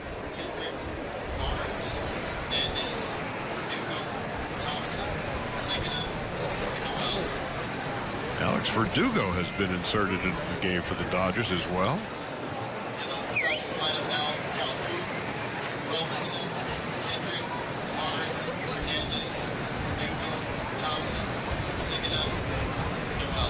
And so Barnes going to go out and talk to Baez. Culberson has taken over at second base.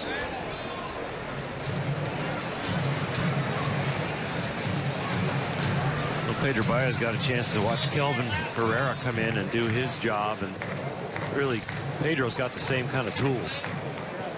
They both throw above 95. They both got some off-speed stuff that they can command, and Pedro could really take a step forward this year and fill a place in the Dodger bullpen like Herrera does for Kansas City. That would be outstanding help for the Dodgers. It's not about tools for Pedro. It's about just the consistency of the execution of the pitches.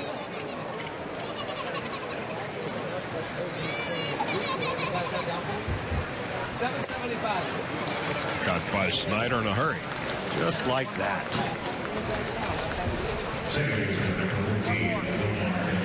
Breaking ball to get the 2 strikes, and then fastball low and away right there with nice tailing action. No radar gun, but it looked like 96. And to Snyder, it sounded like it. Omar Infante, 1 for 2 and drove in a run tonight.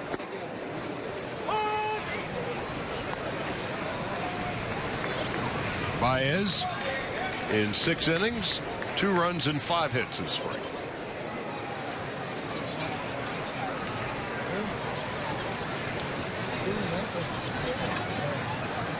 One out in the bottom of the 7th.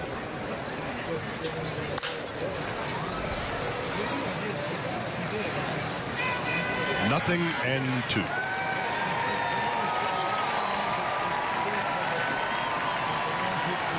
Tigers, Braves, Royals. Omar Infante, Sal Perez's night is done.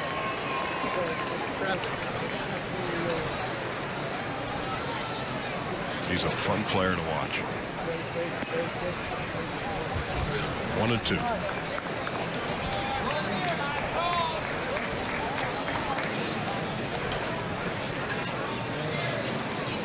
Clint Barmas is on deck. He'll be batting for Escobar.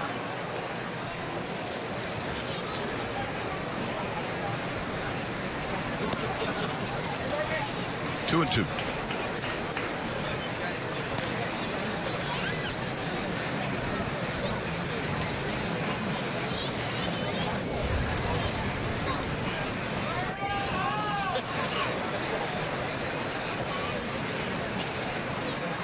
Baez came up with the Dodgers in 2014. A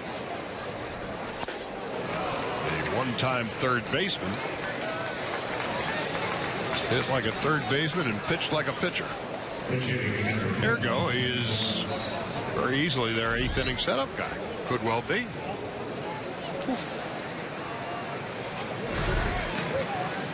He comes into form, and Chris Hatcher pitches the way he did the second half of really not the whole second half, but when he came back from the DL in September for sure. Luis Avilan finished strong. J.P. Hall had another great year last year, and Kenley Jansen at the end of the game, Mr. Consistency. And you've got Joe Blanton as the bridge man. Yimi Garcia looking to make a step forward. And Coleman's been great this spring. So certainly the increasing injury list has been something to be concerned about. The bullpen. They've escaped the injury bug, and they're progressing and on track. And Dave Roberts in his first year. Bob Guerin, his bench coach next to him, along with Rick Honeycutt. But again, what is it? It's March 22nd. 13 days from opening day. As of now, the bullpen is a strength of this ball club. And Baez is throwing strikes. And one of the things Rick Honeycutt's watching right now with Baez is not only how effective the inning is, but how much does Austin Barnes really have to move his glove to catch the ball? He's going to get away with mistakes, but over the long haul of the whole season, you're not going to get away with them all the time. Barnes comes in, strikes out the side. Snyder, Infante, Armas, done. We go to the 8th. Kansas City, 3-1.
Is the operative color here in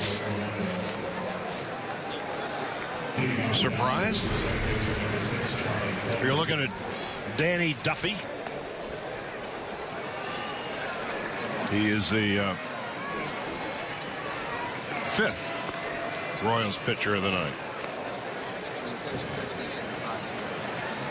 And now Kansas City has made a bunch of changes. And for the Dodgers, it's going to be Charlie Culberson leading off. Culberson has shown this spring he's an outstanding defender. Second base, shortstop, and third.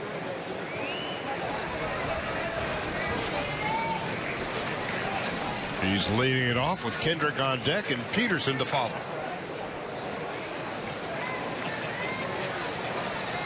For Duffy, his 5th appearance of the spring.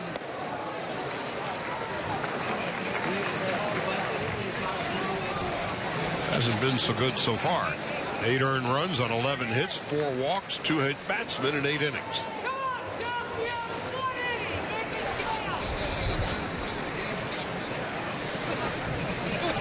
Culberson takes low.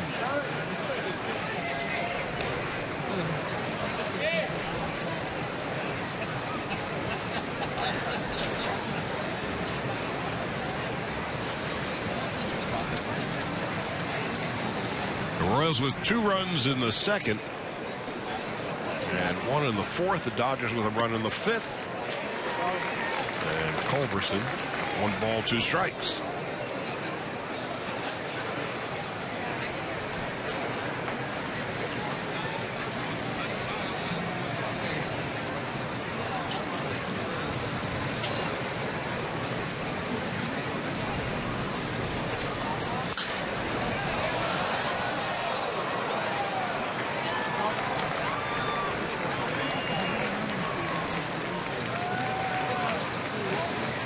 Take a look at the Royals' new second baseman.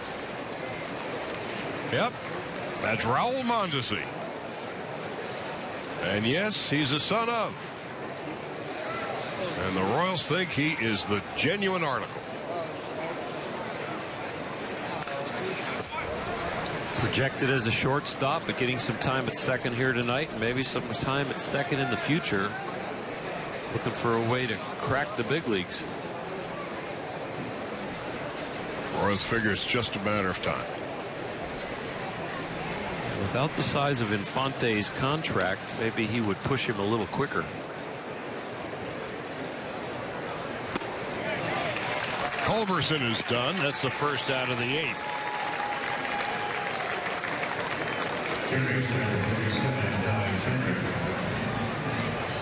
Now Harry Kendrick stepping in.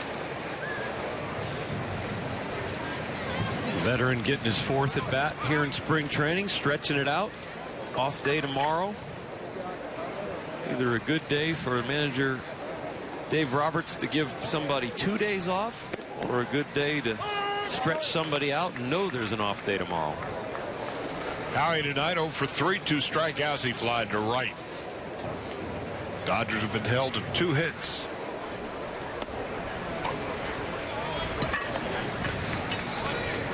Austin Barnes is on deck.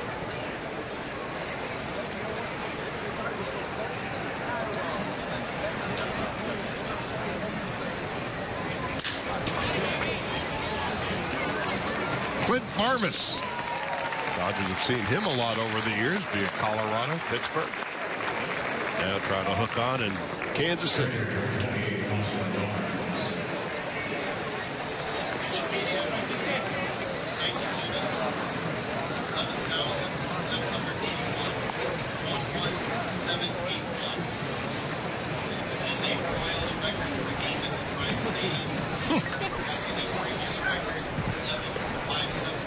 Well, the Dodgers have been box office boffo this spring. This is the largest crowd the Royals have ever had here. Bad surprise. Barmas throws out Barnes. And that'll end the inning. Nothing across. Dodgers go quietly. To the bottom of the 8th we go. 3-1 Kansas City. Ready for another big day, Bill?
Baez struck out the Royals in the 7th inning in order.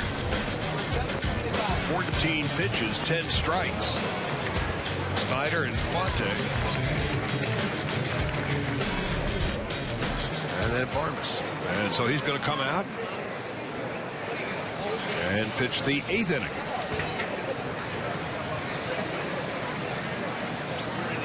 And Christian Colon is going to lead it off. So Rick Honeycutt changed his posture over there on his chair, kind of leaned forward while Pedro was warming up, because your relievers now start to stretch it out. First time you've seen him 2 innings, you want to really watch his warm-up, see how he responded to the rest. Well, so far so good. Honey and Dave Roberts.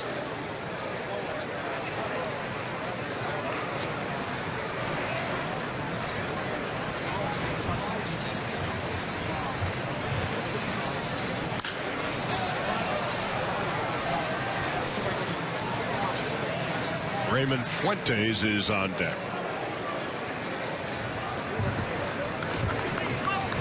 I wouldn't be surprised if Pedro maybe only gets a batter or two. Also, they might not give him the full 2nd inning. Might keep him under 24 pitches or so.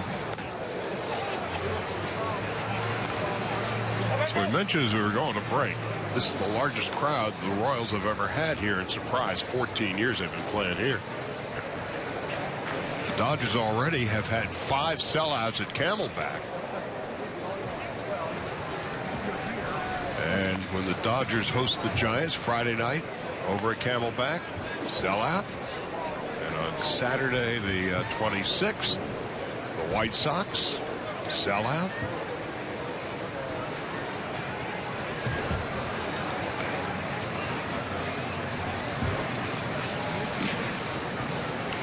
I wish our roster was as healthy as the turnstile. By the way, Friday night, Vin is doing the game. Dodgers and the Giants. 3-2 to Cologne as we begin the bottom half of the 8th. 3-1 Kansas City.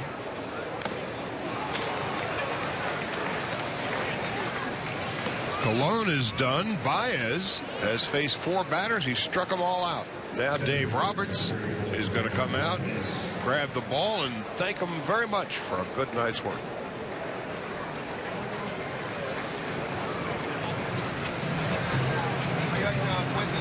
Wood went 4 innings, 3 runs, and 6 hits. The bullpen of Coleman, Lipitor, and Baez, they've been nothing but great.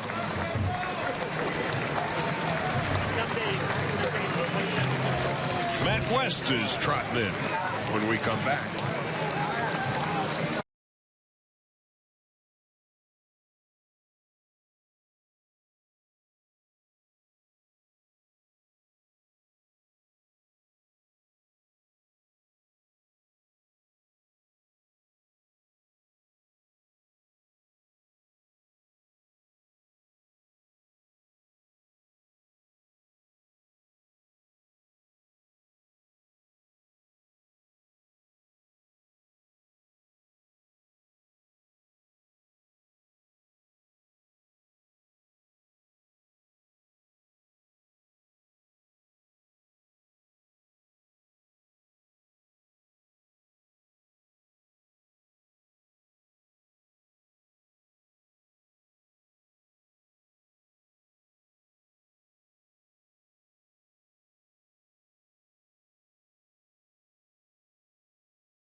TV Premium.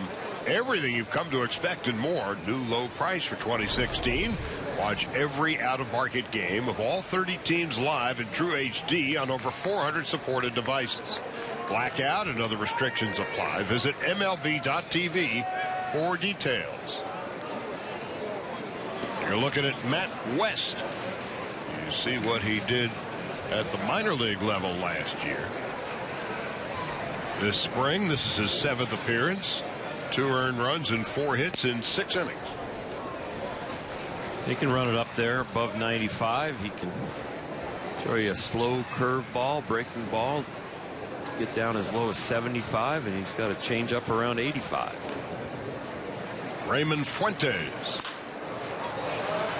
A pretty good poke, fouls it off to the left.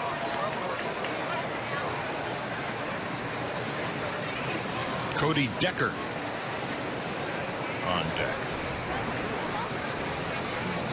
And meanwhile, that's off to Pedro Baez. Faced 4 batters, struck a ball out. 20 pitches, 13 for strikes. He just overpowered the other guys. Sure did. He did it in the lower half of the strike zone. He did it walking it up the ladder.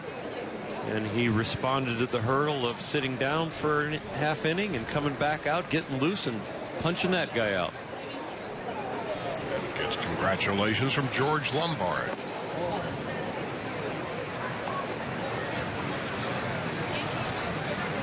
It could be a serious strength for the Dodgers. That bullpen can all come together as planned.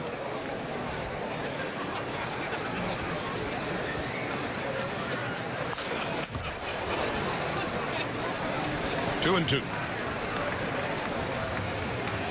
So the Dodgers an off day.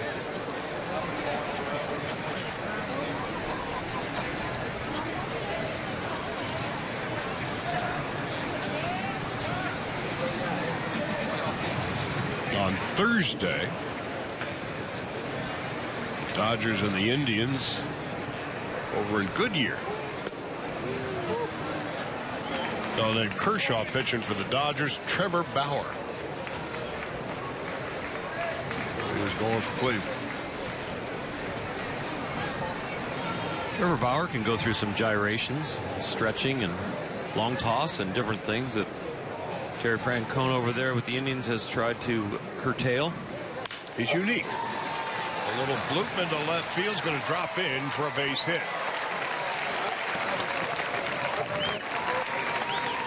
Kansas City has hit some balls hard tonight off the Dodgers pitchers, but they have also hit some maddening bloopers. Alex Wood was the victim of a few. Mr. West gives one up right there. As first base coach Rusty Kuntz. And this is Cody Decker.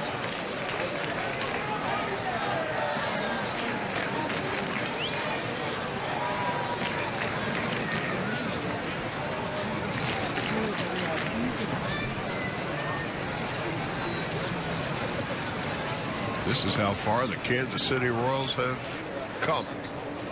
Opening night, April 3rd. National game. They host the Mets. They couldn't get on national TV for years. That one is spanked into right center field.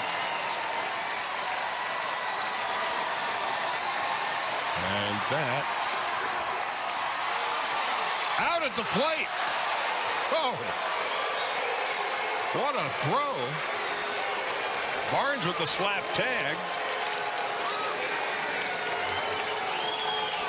Charlie Culberson. We're talking about his defensive abilities. He gets this ball in from the outfield very quickly, and Culberson right now is hearing voices of where to go with the ball. Cocks his arm and throws it in there. Austin Barnes, a really nice athletic tag at the plate, swiping his leg out there, going wide. And it might have been a phantom tag, but they got the call. Verdugo did a great job in right center, keeping it from going to the wall. And Culberson with the throw, and Fuentes is out at the plate, 2 out.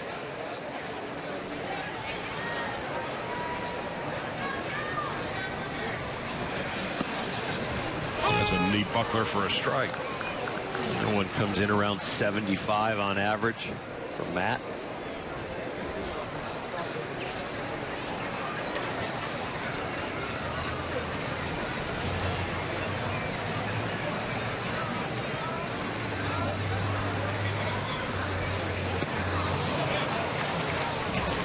What is back beauties, huh? That's what is known as pulling the string. The hitter has to hit off fastball when you can throw 95, 96. So when you can drop it down to 75 like that, and especially when you can make it look like a fastball at first, the second one looked like a fastball out of his hand. The first one was a little bit more of a rainbow. It was a rainbow. Painting rainbows all over their blues. We'll go to the ninth. Charlie Culberson with quite a throw. 3-1 Kansas City.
Five appearances this spring.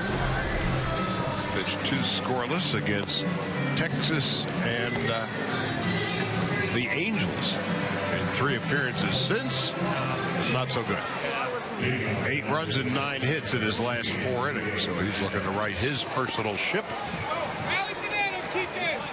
Last year at AAA. 4-pitch guy. Fastball averages around 90, 91. Slider at 82. Curveball around 73. Changeup around 81.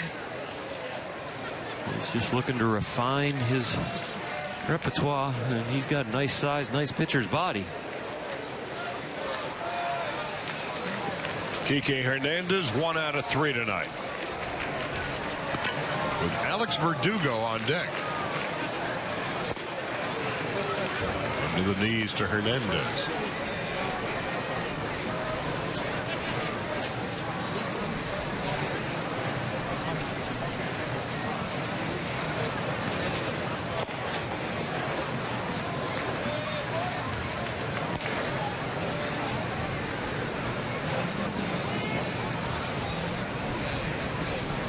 Flynn out of Oklahoma.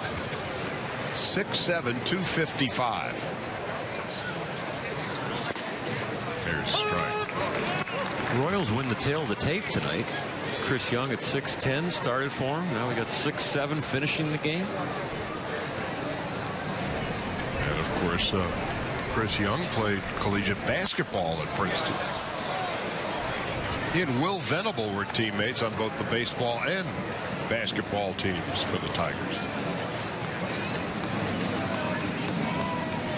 I would think that there's some basketball in Brian Flynn's past.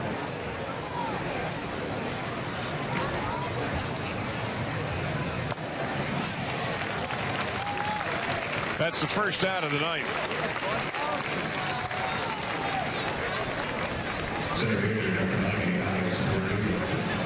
Now here's Alex Verdugo, a highly prized prospect.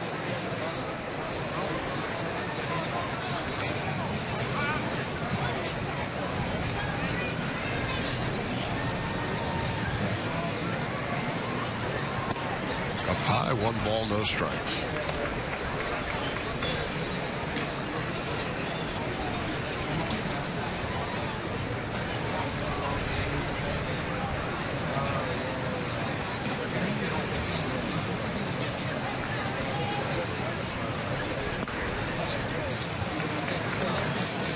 Verdugo last year at Rancho and Great Lakes hit .385 at Rancho, .295 at Great Lakes. Takes a strike. 2-1. Born and raised in Tucson.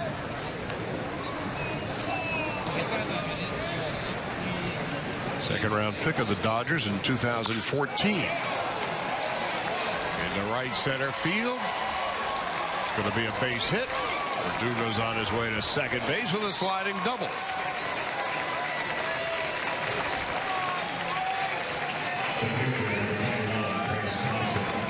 Nice little piece of hitting, left on left situation. He hung in there, released the top hand to get a little extra extension to stay on the pitch. Slapped it into right center field. Almost blew a tire coming around first, but got in there safely. Landing gear down. Trace Thompson is 0 for 3. 2 strikeouts tonight. He's popped to second. 3 runs, 10 hits, Kansas City. That was just the 3rd hit for the Dodgers tonight.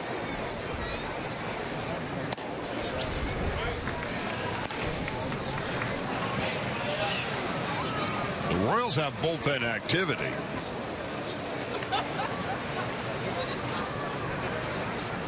And so do the Dodgers, just in case. Thompson to the right side. Second out of the inning.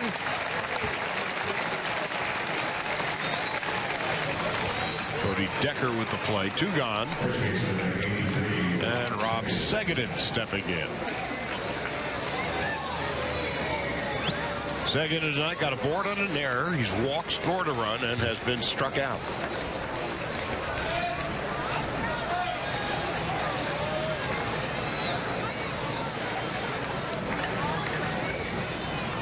Dodgers down to their final out. Segedin takes low and inside. Catcher for the Royals, former Dodger Drew Butera. Got to catch the last out of the World Series.